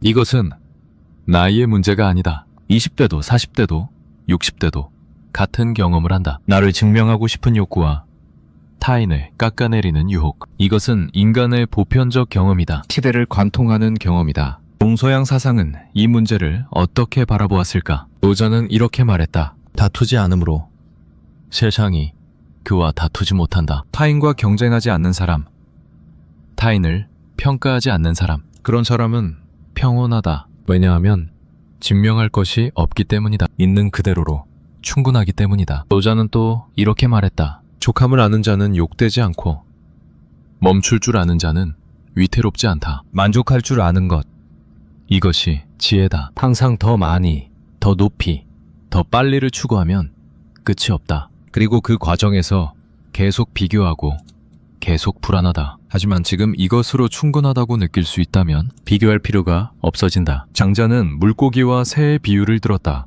물고기는 물속에서 자유롭고 새는 하늘에서 자유롭다. 물고기가 새를 부러워할 필요가 없다. 새가 물고기를 비판할 필요가 없다. 각자의 자리에서 각자의 방식으로 살아가면 된다. 비교는 의미가 없다. 왜냐하면 우리는 본래 다른 존재이기 때문이다. 장자는 또 상대성을 이야기했다. 큰 것과 작은 것은 상대적이다. 아름다움과 추함도 상대적이다. 그렇다면 나은 것과 못한 것도 상대적이다. 절대적인 기준은 없다. 그런데 우리는 왜 비교하는가? 우리가 만든 기준일 뿐인데 그것에 얽매여 고통받는다. 불교에서는 무아를 가르친다. 고정된 나는 없다는 것. 나라는 것은 끊임없이 변화하는 것. 그리고 타인과 분리된 독립적 존재가 아니라 모든 것과 연결된 존재. 이렇게 이해하면 나를 증명할 필요가 없어진다. 왜냐하면 증명할 고정된 나가 없기 때문이다. 그리고 타인을 깎아내릴 필요도 없어진다.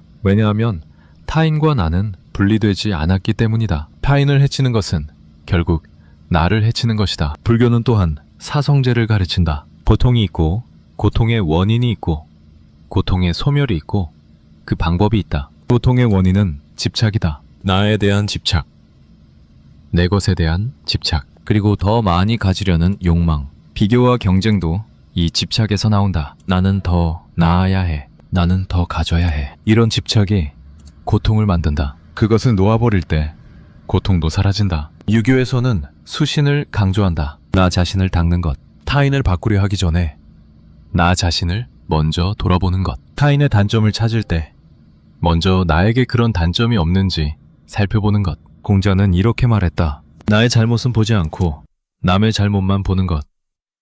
이것이 진짜 잘못이다. 이것은 투사에 대한 통찰이다. 내 안의 문제를 보지 않고 타인의 문제만 보는 것. 이것이야말로 가장 큰 문제라는 것. 공자는 또 이렇게 말했다. 군자는 자신에게서 구하고 소인은 남에게서 구한다. 문제가 생겼을 때 군자는 먼저 자신을 돌아본다. 내가 뭘 잘못했을까? 하지만 소인은 남을 탓한다. 저 사람 때문이야. 이것은 책임의 문제이기도 하지만 성장의 문제이기도 하다. 자신을 돌아볼 때 우리는 성장한다. 남을 탓할 때 우리는 제자리에 머문다. 맹자는 측은지심을 이야기했다. 타인의 고통을 보면 자연스럽게 불쌍히 여기는 마음.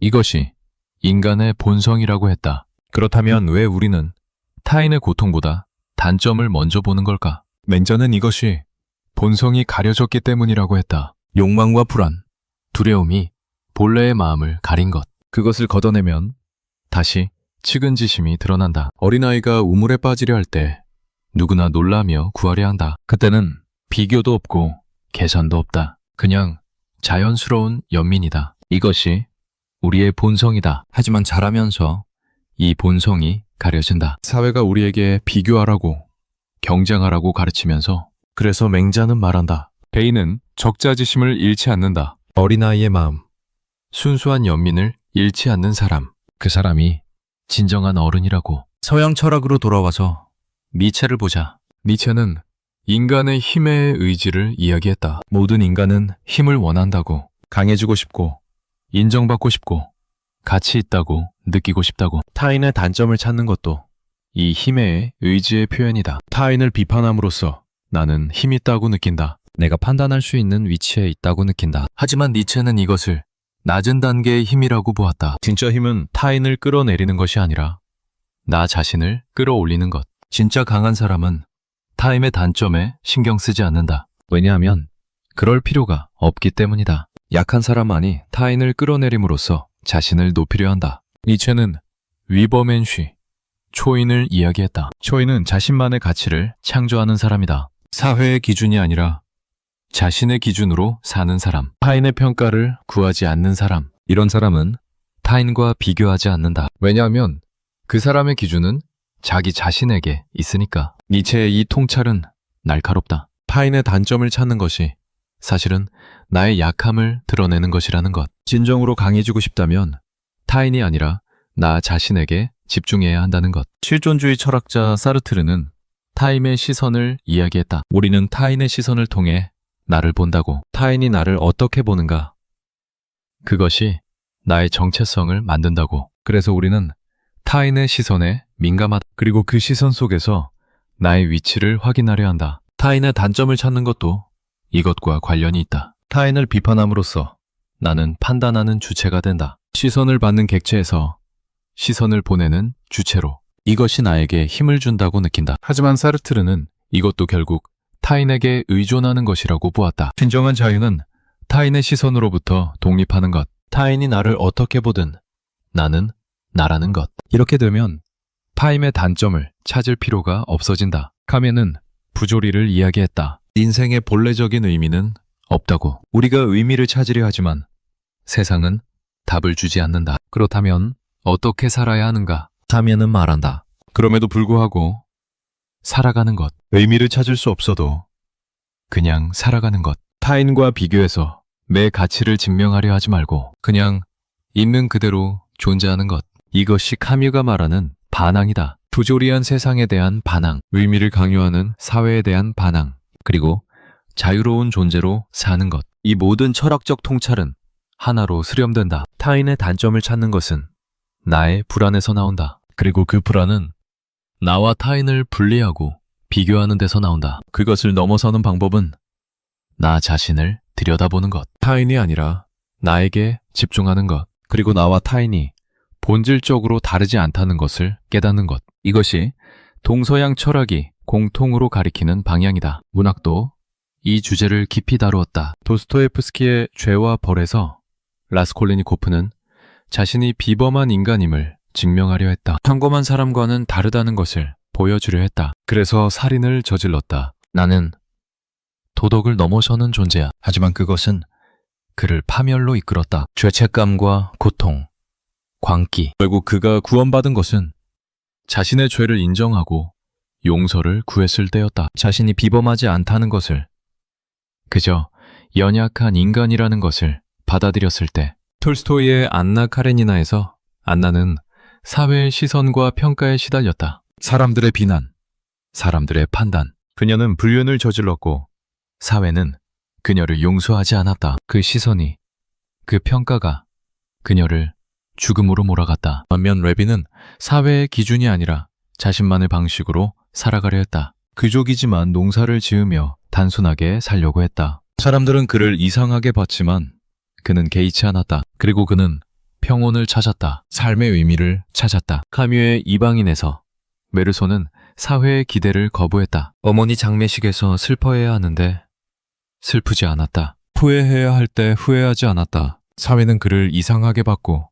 결국 사형시켰다. 하지만 메르소는 죽음 앞에서야 진정한 자유를 느꼈다. 타임의 기배와 평가로부터 완전히 자유로워졌을 때 헤르만헤스의 데미안에서 싱클레어는 자기 자신을 찾아가는 여정을 겪는다. 선과 악, 빛과 어둠, 사회가 정한 이분법에서 벗어나 자신만의 통합을 이루어간다. 새는 알을 깨고 나온다. 알은 세계다. 우리를 가두는 세계를 깨고 나와야 진정한 자신이 별 수 있다. 타인의 평가, 사회의 기준, 이것이 우리를 가두는 알이. 이 문학작품들이 말하는 것은 하나다. 타인의 시선과 평가 속에서 사는 것은 고통이다. 진정한 자유와 평온은 그것으로부터 벗어날 때 온다. 역사를 보면 위대한 사람들은 종종 당대에 비난받았다. 소크라테스는 젊은이를 타락시킨다는 이유로 사형당했다. 그는 아테네 사람들의 생각에 의문을 제기했다. 당연하다고 여겨지는 것들을 질문했다. 사람들은 그것을 견디지 못했다. 그래서 그를 죽였다. 하지만 소크라테스는 도망갈 수 있었음에도 죽음을 선택했다. 왜냐하면 그것이 자신의 신념이었기 때문이다. 예수는 신성 모독죄로 십자가에 못 박혔다. 그는 기존의 종교 질서에 도전했다. 권력자들을 비판했고 약자들을 옹호했다. 그것이 위협적이었다. 그래서 그를 처형했다. 하지만 그의 가르침은 세계를 바꿨다. 갈릴레오는 지동설을 주장했다가 종교 재판에 회부되었다. 당시 사람들은 지구가 우주의 중심이라고 믿었다. 갈릴레오의 주장은 그 믿음을 흔들었다. 사람들의 자존심을 상하게 했다. 그래서 그를 이단으로 몰았다. 빈센트 반 고은을 평생 단 한 점의 그림을 팔았을 뿐이었다. 당대 사람들은 그의 그림을 이해하지 못했고 그를 미친 사람 취급했다. 그는 가난하고 외롭게 살다가 37세에 죽었다. 하지만 지금 그의 그림은 세계에서 가장 비싸고 가장 사랑받는다. 이들은 모두 사회의 기준, 타인의 평가에 맞추지 않았다. 자신이 옳다고 믿는 것을 했다. 그래서 비난받았다. 하지만 역사는 그들을 기억한다. 왜냐하면 그들이 진실했기 때문이다. 반대로 생각해보자. 타인을 비난하고 평가하고 판단했던 그 수많은 사람들, 소크라테스를 죽인 아테네 시민들, 예수를 십자가에 못 박은 군중들, 갈릴레오를 재판한 종교인들, 고흐를 비웃은 동시대 사람들, 그들의 이름을 우리는 기억하는가? 기억하지 못한다. 왜냐하면 그들은 단지 군중이었기 때문이다. 용기 없이 타인을 따라가기만 했던 사람들, 역사는 그들을 기억하지 않는다. 이것이 우리에게 주는 교훈은 무엇인가? 타인의 시선을 의식하며 사는 것, 타인을 비난하며 나를 지키는 것. 이것은 안전해 보이지만 사실은 아무것도 남기지 못한다. 반면 자기 자신에게 진실한 것, 비록 비난받더라도 자신이 옳다고 믿는 것을 하는 것. 이것이 의미 있는 삶이다. 그렇다면 열등감을 인정하는 것은 왜 용기인가? 왜냐하면 그것은 자신의 취약함을 드러내는 것이기 때문이다. 우리는 강한 척하고 싶어한다. 괜찮은 척하고 싶어한다. 나는 열등감 같은 거 없어. 나는 자신감 있어. 이렇게 말하는 것이 안전해 보인다. 하지만 열등감을 인정한다는 것은 이런 가면을 벗는 것이다. 나는 사실 불안해. 나는 때때로 내가 부족하다고 느껴. 나는 타인과 비교하며 힘들어. 이렇게 말하는 것, 이것은 용기다. 왜냐하면 판단받을 수 있기 때문이다. 저 사람은 약해. 저 사람은 자신감이 없어. 이렇게 평가받을 수 있다. 하지만 역설적이게도 이 용기가 진짜 강함을 만든다. 가면을 벗었을 때 비로소 진실해질 수 있다. 취약함을 인정했을 때 비로소 연결될 수 있다. 왜냐하면 모든 사람이 취약하기 때문이다. 모든 사람이 때때로 불안하고 때때로 열등감을 느낀다. 하지만 대부분은 그것을 숨긴다. 그래서 서로 고립된다. 나만 이런가 봐. 이렇게 생각하며 혼자 외로워한다. 하지만 누군가 용기 내어 말하면 나도 그래. 이런 반응이 돌아온다. 그리고 연결이 시작된다. 진짜 이해가 시작된다. 연구심리학자 브레네 브라운은 취약성의 힘을 이야기했다. 취약함을 드러내는 것이 약함이 아니라 강함이라고. 왜냐하면 그것이 진정한 연결을 가능하게 하기 때문이라고. 우리는 완벽한 사람과 연결되지 않는다. 완벽한 사람은 거리감이 있다. 우리는 불완전한 사람, 취약한 사람과 연결된다. 왜냐하면 그 사람이 나와 같다고 느껴지기 때문이다. 이것이 열등감을 인정하는 것이 주는 선물이다. 진실한 연결, 진실한 관계. 그렇다면 열등감을 인정한 이후 어떤 삶이 가능한가? 먼저 비교로부터 자유로워진다. 열등감을 인정한다는 것은 내가 완벽하지 않다는 것을 받아들이는 것이다. 나에게 부족한 면이 있다는 것을 인정하는 것이다. 이렇게 되면 타인과 비교할 필요가 없어진다. 왜냐하면 이미 나는 불완전하다는 것을 알고 있으니까. 타인이 나보다 나은 면이 있어도 그것이 위협이 되지 않는다. 그래, 저 사람은 저 부분에서 나보다 나아. 그리고 나는 이 부분에서 부족해. 그래서 어쩌라고? 이렇게 담담하게 받아들일 수 있다. 비교는 여전히 일어날 수 있지만 그것이 나를 괴롭히지 않는다. 둘째, 타인의 장점을 순수하게 인정할 수 있게 된다. 열등감을 부정할 때 타인의 장점은 위협이다. 그래서 그것을 인정하지 못하고 오히려 단점을 찾게 된다. 하지만 열등감을 인정하면 타인의 장점이 더 이상 위협이 아니다. 그냥 사실일 뿐이다.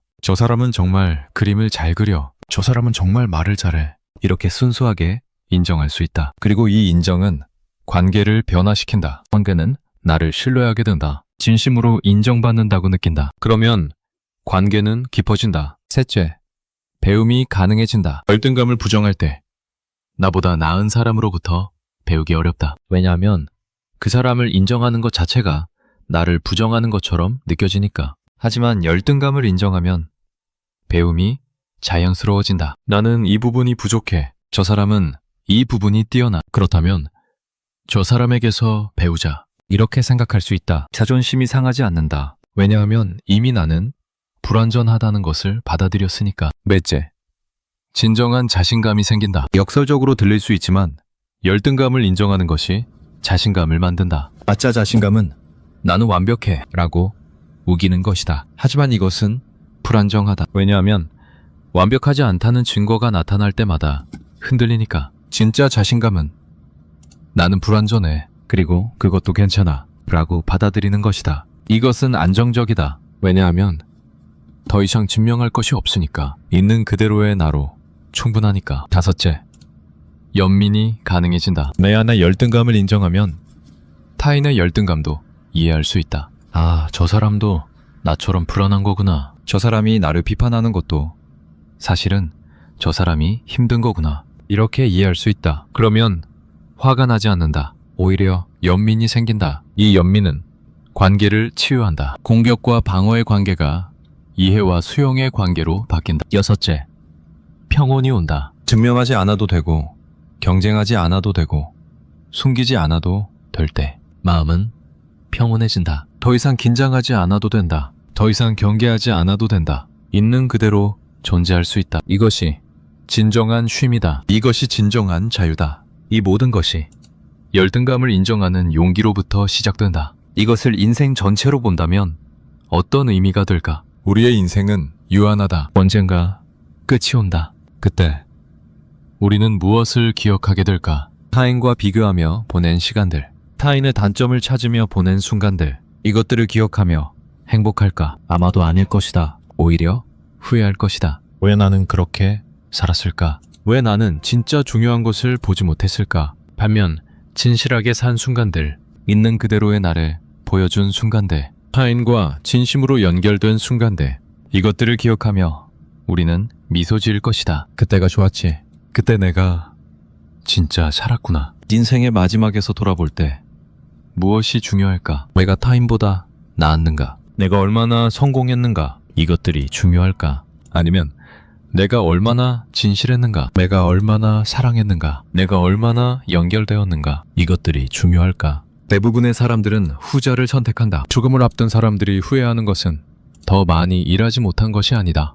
더 진실하게 살지 못한 것이다. 더 사랑하지 못한 것이다. 더 연결되지 못한 것이다. 그렇다면 우리는 지금 어떻게 살아야 할까? 인생의 마지막에 후회하지 않으려면 지금부터 다르게 살아야 한다. 비교하지 말고 있는 그대로 살아야 한다. 숨기지 말고 진실해야 한다. 고립되지 말고 연결되어야 한다. 이것은 쉬운 일이 아니다. 사회는 계속 우리에게 비교하라고, 경쟁하라고, 증명하라고 요구한다. 하지만 우리는 선택할 수 있다. 사회의 요구를 따를 것인가, 아니면 나 자신의 진실을 따를 것인가. 이것은 매 순간의 선택이다. 조금 더 멀리서 본다면 이 명언은 어떤 의미가 될까? 열등감에 사로잡힌 사람은 타인의 단점을 찾는데 천재적이다. 이것은 단순히 개인의 성격을 말하는 것이 아니다. 이것은 인간 조건에 대한 성찰이다. 우리는 모두 불안하다. 우리는 모두 가치를 증명하고 싶어 한다. 우리는 모두 때때로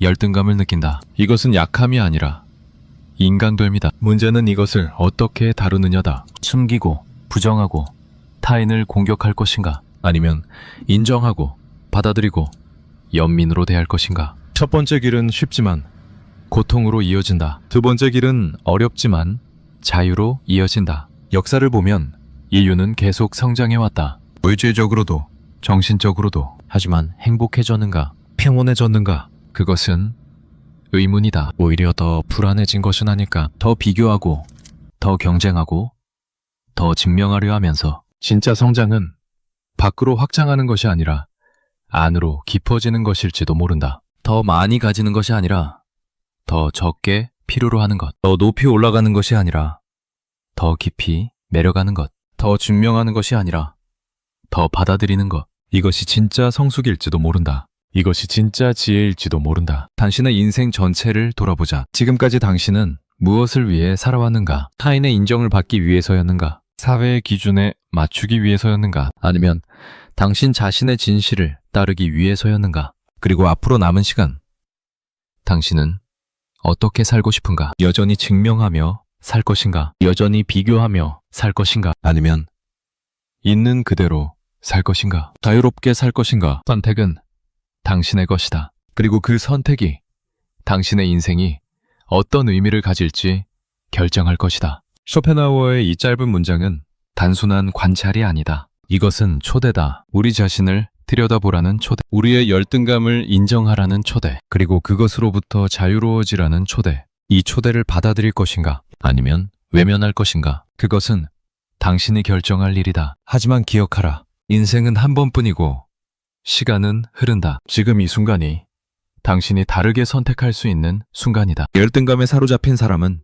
타인의 단점을 찾는데 천재적이다. 이 문장과 함께 우리는 긴 여정을 걸어왔다. 나 자신을 들여다보는 여정. 때로는 불편하고 때로는 아팠지만 필요한 여정이었다. 이제 조용히 멈춰서서 지금까지의 길을 돌아보자. 우리는 무엇을 발견했는가? 타인의 단점을 찾는 것이 나의 열등감에서 나온다는 것. 그 열등감이 나를 지키려는 시도였다는 것. 하지만 그것이 진짜 나를 지키는 방법은 아니었다는 것. 오히려 나를 고립시키고 불안하게 만들었다는 것. 이것을 아는 것만으로도 무언가 달라진다. 알아차림은 그 자체 변화의 시작이다. 의식의 빛이 비추는 곳에서는 무의식의 자동 반응이 멈춘다. 하지만 여기서 중요한 것이 있다. 열등감을 완전히 없애려고 하지 말라는 것. 그것은 가능하지도 않고 필요하지도 않다. 열등감은 인간의 자연스러운 감정이다. 우리가 사회적 존재로 사는 한 비교는 일어난다. 그리고 비교가 있으면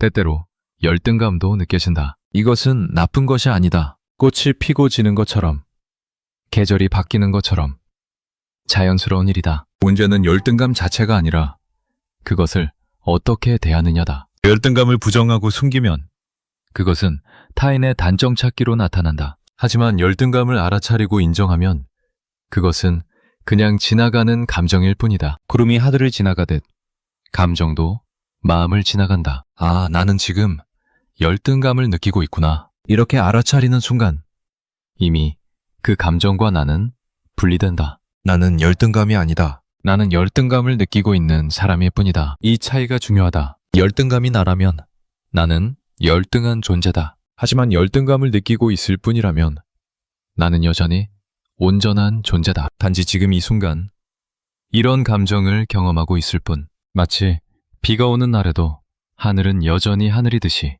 구름 너머에는 항상 맑은 하늘이 있듯이, 감정 너머에는 항상 온전한 나가 있다. 그리고 모든 감정은 지나간다. 영원히 머무는 감정은 없다. 기쁨도 지나가고, 슬픔도 지나가고, 분노도 지나간다. 열등감도 마찬가지다. 그것을 알아차리고 있는 그대로 느끼면 그것은 지나간다. 억지로 없애려 하지 않아도 자연스럽게 흘러간다. 물이 흐르듯, 바람이 지나가듯. 문제는 그것을 없애려고 애쓸 때 생긴다. 없애려고 하면 오히려 더 커진다. 저항하면 더 강해진다. 이것이 역설이다. 그래서 역설적이게도 열등감을 받아들이는 것이 열등감으로부터 자유로워지는 길이다. 싸우지 않고 친구처럼 맞이하는 것. 아, 너 또 왔구나. 들어와. 이렇게 말할 수 있을 때 그것은 더 이상 적이 아니다. 당신은 오늘 열등감을 느낀 적이 있는가? 누군가와 나를 비교하면서 내가 부족하다고 느낀 순간, 그 순간을 떠올려보라. 그때 당신은 어떻게 했는가? 그 감정을 억눌렀는가? 아니면 타인의 단점을 찾았는가? 아니면 그냥 그 감정을 느꼈는가? 지금 나는 열등감을 느끼고 있구나. 이렇게 알아차리기만 해도 무언가 달라진다. 그 감정에 휩쓸리지 않게 된다. 그 감정이 자동적으로 행동으로 이어지지 않게 된다. 알아차림과 행동 사이에 공간이 생긴다. 이 공간이 자유의 공간이다. 그 공간에서 선택이 가능해진다. 나는 지금 열등감을 느끼고 있어. 그렇다면 어떻게 할까? 타인의 단점을 찾을까? 아니면 그냥 이 감정을 느낄까? 이것이 자유다. 감정에 자동적으로 반응하는 것이 아니라 선택할 수 있는 것. 자극과 반응 사이에 공간이 있다는 것을 발견하는 것. 그리고 그 공간에서 나의 의지로 선택하는 것. 이것이 인간의 궁극적 자유다. 그리고 이 선택을 반복하다 보면 조금씩 변화한 타임의 단점을 찾는 습관에서 있는 그대로 믿기는 습관으로, 자동적 반응에서 의식적 선택으로, 교회에서 자유인으로. 이것은 하루아침에 일어나지 않는다. 오랜 시간이 걸린다. 때로는 잘 되고 때로는 다시 옛날 방식으로 돌아간다. 그것도 괜찮다. 완벽해야 한다는 압박을 가질 필요가 없다. 변화는 직선이 아니라 나선형이다. 조금 나아갔다가 다시 돌아왔다가 또 조금 나아간다. 하지만 전체적으로는 위로 올라간다. 중요한 것은 방향이다. 조금씩이라도 나아가고 있다는 것. 그것으로 충분하다. 오늘 당신이 누군가를 비판하고 싶어졌다면 잠깐 멈춰서서 자신에게 물어보라. 이 순간 나는 무엇을 두려워하고 있을까? 이 순간 나는 무엇으로부터 나를 지키려 하고 있을까? 이 비판이 정말 상대를 위한 것일까? 아니면 나를 위한 것일까? 이 질문들에 정직하게 답하라. 누구에게 말할 필요도 없다. 그냥 나 자신에게만 정직하면 된다. 거울 앞에 선 것처럼 나 자신을 마주하는 것. 가면을 벗고 있는 그대로의 나를 보는 것. 그리고 답이 나를 위한 것이라면 그것도 괜찮다. 자책할 필요가 없다. 아, 나는 지금 나를 지키려고 하고 있구나. 나는 지금 불안하구나. 나는 지금 위협을 느끼고 있구나. 이렇게 알아차리는 것만으로도 충분하다. 판단하지 않고 비난하지 않고 그냥 알아차리는 것. 이것이 자기 연민의 시작이다. 그 다음 단계는 저절로 온다. 알아차리면 자동적으로 비판하던 것이 멈춰진다. 의식이 개입하면 무의식적 반응이 중단된다. 마치 어두운 방에 불을 켜면 어둠이 사라지듯이 무의식의 빛이 비추면 무의식의 그림자가 흩어진다. 그리고 그 공간에서 다른 선택이 가능해진다. 비판하는 대신 그냥 느낄 수 있다. 나는 지금 이 사람 때문에 위협을 느끼고 있어. 그리고 그것도 괜찮아. 타인의 단점을 찾는 대신 나의 감정을 인정할 수 있다. 나는 지금 열등감을 느끼고 있어. 그리고 그것도 괜찮아. 이것이 성숙이다. 감정을 없애는 것이 아니라 감정과 함께 있는 것. 감정을 부정하는 것이 아니라 감정을 인정하는 것. 그리고 그 감정이 자동적으로 행동으로 이어지지 않도록 잠깐 멈추는 것. 이것만으로도 삶은 많이 달라진다. 관계가 달라지고 마음이 달라지고 나 자신이 달라진다. 천천히, 조용히, 하지만 확실하게 씨앗이 땅속에서 조용히 싹을 틔우듯이 나무가 조용히 자라듯이 변화도 그렇게 조용히 일어난다. 열등감을 느끼는 것은 약함이 아니다. 열등감을 느끼면서도 그것을 알아차리고 인정하는 것.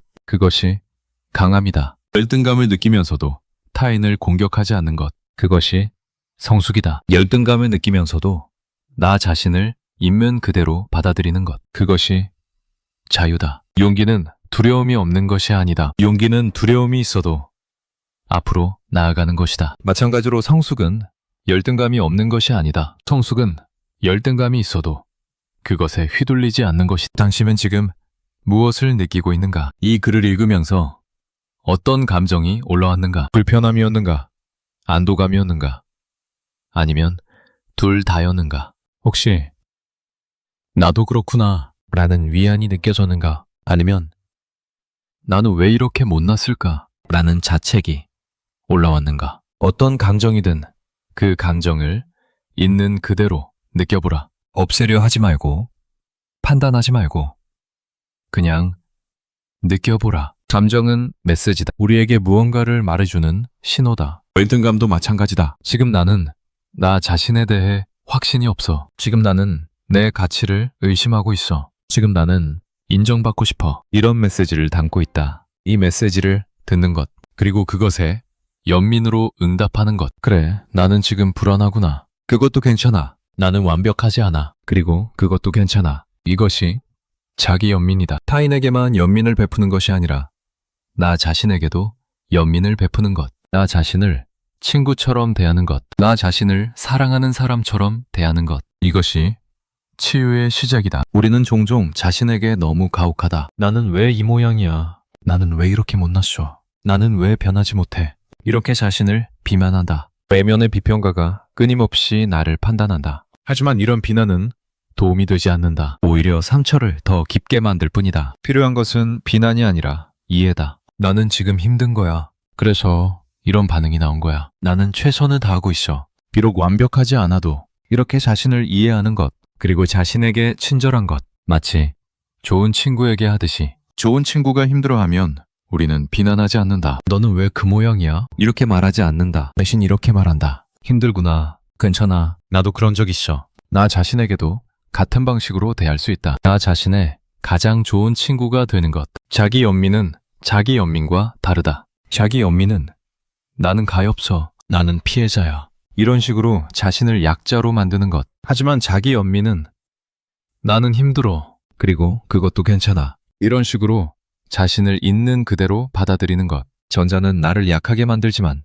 후자는 나를 강하게 만든다. 전자는 나를 희생자로 만들지만 후자는 나를 주체로 만든다. 당신은 자신에게 친절한가? 아니면 가혹한가? 실수했을 때 자신에게 어떤 말을 하는가? 바보 같아. 왜 그랬어? 이런 말을 하는가? 아니면 실수할 수 있어. 괜찮아. 이런 말을 하는가? 자신에게 하는 말이 결국 자신이 된다. 가혹한 말을 반복하면 나는 가혹한 사람이 된다. 친절한 말을 반복하면 나는 친절한 사람이 된다. 그리고 나 자신에게 친절한 사람은 타인에게도 친절해진다. 왜냐하면 더 이상 방어할 필요가 없으니까. 나를 지키기 위해 타인을 공격할 필요가 없으니까. 외면이 평온하면 외면도 평온해진다. 이것이 선순환이다. 자기 연민이 타인 연민으로 이어지고, 타인 연민이 더 나은 관계로 이어지고, 더 나은 관계가 더 큰 평온으로 이어진다. 그리고 이 모든 것이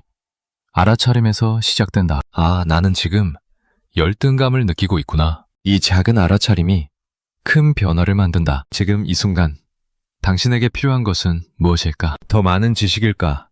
더 많은 기술일까? 아니면 그냥 멈춤일까? 잠깐 멈춰서서 나 자신을 바라보는 것. 나는 지금 어떤가? 나는 지금 무엇을 느끼고 있는가? 나는 지금 무엇이 필요한가? 이런 질문을 자신에게 던지는 것. 그리고 정직하게 답하는 것. 이것이 지금 당신에게 가장 필요한 것일지도 모른다. 우리는 너무 바쁘게 살아간다. 멈추지 않고, 돌아보지 않고, 그냥 앞으로만 간다. 마치 숨 쉴 틈 없이 달리는 것처럼. 그러다 보니 나 자신과 멀어진다. 내가 무엇을 느끼는지, 무엇을 원하는지, 무엇이 필요한지 모른다. 그냥 해야 할 것들을 한다. 그냥 기대에 맞춘다. 그냥 비교하고 경쟁한다. 하지만 가끔은 멈춰야 한다. 숨을 고르고, 주변을 둘러보고, 나 자신에게 돌아와야 한다. 나는 지금 괜찮은가? 나는 지금 행복한가? 나는 지금 내가 원하는 방식으로 살고 있는가? 이런 질문들이 중요하다. 왜냐하면 이 질문들이 나를 나에게 돌려주기 때문이다. 타인의 시선에서, 사회의 기대에서, 비교의 늪에서 나를 꺼내서 다시 나에게 돌려주기 때문이다. 그리고 나 자신에게 돌아올 때 비로소 평온이 온다. 더 이상 증명하지 않아도 되고, 더 이상 경쟁하지 않아도 되고, 더 이상 숨기지 않아도 된다. 그냥 나로 존재하면 된다. 이것이 자유다. 이것이 평화다. 이것이 집에 돌아온 느낌이다. 열등감과 함께 사는 법을 배우는 것. 그것을 없애려 하지 않고 그냥 함께 있는 법을 배우는 것. 아, 오늘도 열등감이 찾아왔네. 안녕, 오랜만이야. 이렇게 반겨줄 수 있다. 친구처럼, 익숙한 손님처럼 적으로 대하는 것이 아니라 손님으로 맞이하는 것. 그러면 그것은 덜 위협적이 된다. 그것은 그냥 방문자일 뿐이다. 잠깐 머물다 가는 손님일 뿐이다. 영원히 머무는 것이 아니다. 그리고 그것이 있다고 해서 나의 가치가 달라지는 것도 아니다. 나는 여전히 온전하다. 다만 지금 이 순간 이런 감정을 경험하고 있을 이것을 아는 것이 지혜다. 나는 내 감정이 아니다. 나는 내 생각이 아니다. 나는 그것들을 경험하는 존재다. 그것들은 날씨처럼 변한다. 때로는 맑고, 때로는 흐리고, 때로는 비가 온다. 하지만 하늘은 여전히 하늘이다. 날씨가 변해도 하늘 자체는 변하지 않는다. 나도 마찬가지다. 감정이 변해도, 생각이 변해도 나 자체는 변하지 않는다. 나는 여전히 나다. 완전하고, 온전하고, 가치 있는 존재다. 태어날 때부터 그랬고, 지금도 그렇고, 앞으로도 그럴 것이다. 이것을 기억하라. 특히 힘들 때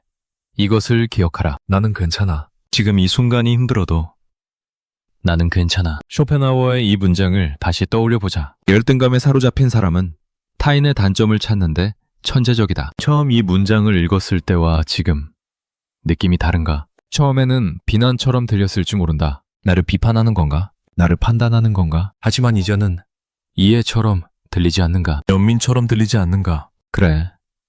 우리는 모두 그래. 우리는 모두 때때로 열등감을 그리고 그 열등감이 우리를 타인의 단점 찾기로 이끌어. 하지만 이제 우리는 알아. 그것이 무엇인지, 왜 그런지, 그리고 다르게 할 수 있다는 것도 알아. 이 알미, 힘이다. 이 알미, 자유의 시작이다. 완전한 자유는 아니어도 조금 더 자유로워지는 것. 완전한 평온은 아니어도 조금 더 평온해지는 것. 그것으로 충분하다. 인생은 완벽을 향한 여정이 아니다. 인생은 조금씩 나아지는 여정이다. 어제보다 오늘 조금 더 나아지고 오늘보다 내일 조금 더 나아지는 것. 그것이면 충분하다. 그리고 가끔은 뒤로 가기도 한다.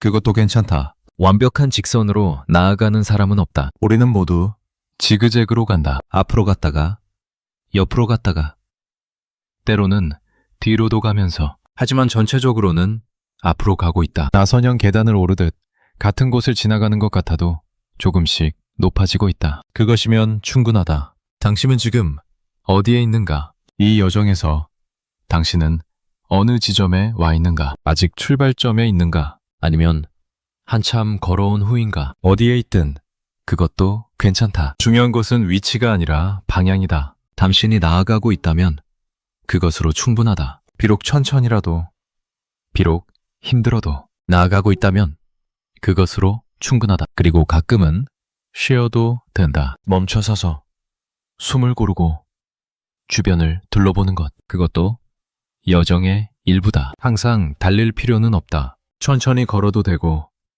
때로는 멈춰도 된다. 중요한 것은 자신의 속도를 찾는 것. 타인의 속도가 아니라 나의 속도. 타인이 빨리 간다고 나도 빨리 가야 하는 것은 아니다. 타인이 어디에 있든 나는 나의 속도로 가면 된다. 이것도 비교에서 벗어나는 방법이다. 타인과 나를 비교하지 않는 것. 타인은 타인의 여정이 있고 나는 나의 여정이 있다. 각자의 출발점이 다르고 각자의 속도가 다르고 각자의 목적지가 다르다. 그러니 비교는 의미가 없다. 나는 나의 여정을 가면 된다. 나만의 속도로, 나만의 방식으로. 이것을 받아들일 때 비로소 평온이 온다. 지금 당신이 내려놓아도 되는 것은 무엇일까? 완벽해야 한다는 기대일까? 타인보다 나아야 한다는 압박일까? 항상 강해 보여야 한다는 의무일까? 무엇이든 당신을 힘들게 하는 것이 있다면 조금 내려놓아도 괜찮다. 한꺼번에 다 내려놓을 필요는 없다. 조금씩 하나씩 내려놓으면 된다.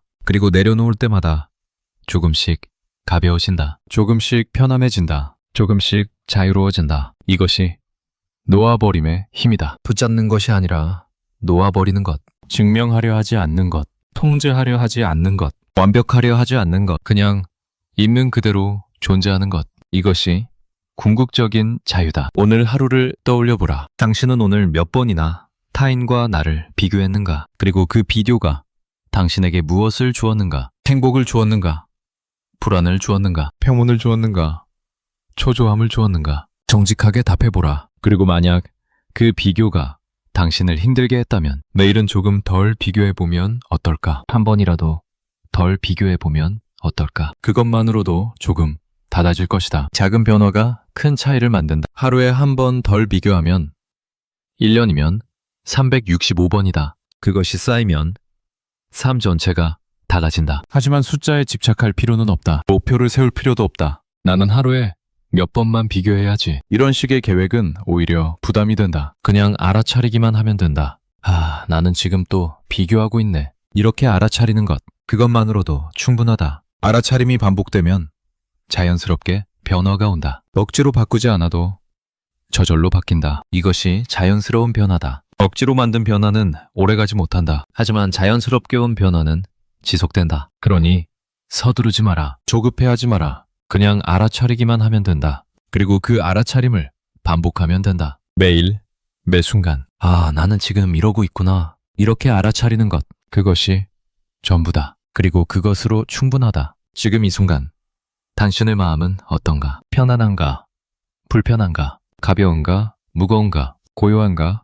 소란스러운가? 어떤 상태이든 그것을 있는 그대로 느껴보라. 바꾸려 하지 말고 판단하지 말고 그냥 느껴보라. 호흡을 느끼고 몸을 느끼고 마음을 느껴보라. 이것이 명상이다. 거창한 의식이 아니다. 그냥 지금 이 순간 나 자신을 느끼는 것. 나의 호흡을, 나의 감정을, 나의 생각을 있는 그대로 느끼는 것. 이것만으로도 마음은 조금 고요해진다. 왜냐하면 지금 이 순간에 머물면 비교가 사라지기 때문이다. 과거나 미래가 아니라 지금 이 순간. 타인이 아니라 나 자신. 여기에 집중하면 평온이 온다. 이것은 연습이 필요하다. 한 번에 되지 않는다. 하지만 계속 연습하면 조금씩 쉬워진다. 처음에는 몇 초밖에 집중하지 못해도 점점 더 오래 머물 수 있게 된다. 그리고 그렇게 현재에 머무는 시간이 늘어날수록 비교하는 시간은 줄어든다. 불안한 시간도 줄어든다. 평온한 시간이 늘어난다.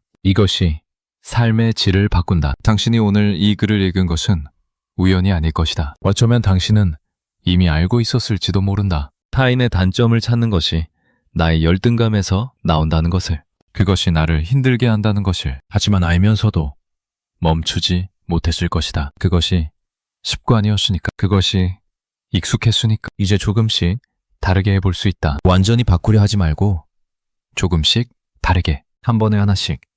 천천히. 그것으로 충분하다. 인생은 마라톤이다. 장거리 달리기가 아니다. 빨리 가는 것보다 꾸준히 가는 것이 중요하다. 그러니 자신에게 시간을 주라.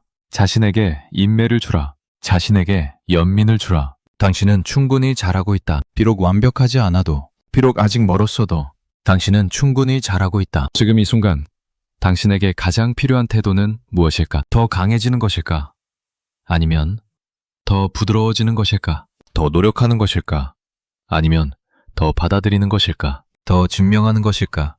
아니면 더 쉬는 것일까? 당신만이 그 답을 안다. 당신 안의 조용한 목소리가 그 답을 알고 있다. 그 목소리에 귀 기울여 보라. 그리고 그것을 따라가 보라. 당신은 이미 알고 있다. 무엇이 당신을 자유롭게 하는지, 무엇이 당신을 평온하게 하는지, 무엇이 당신을 당신답게 하는지. 다만 잊고 있었을 뿐이다. 이제 다시 기억할 때다. 지금 이 순간 당신 안에서 일어나고 있는 것은 무엇인가?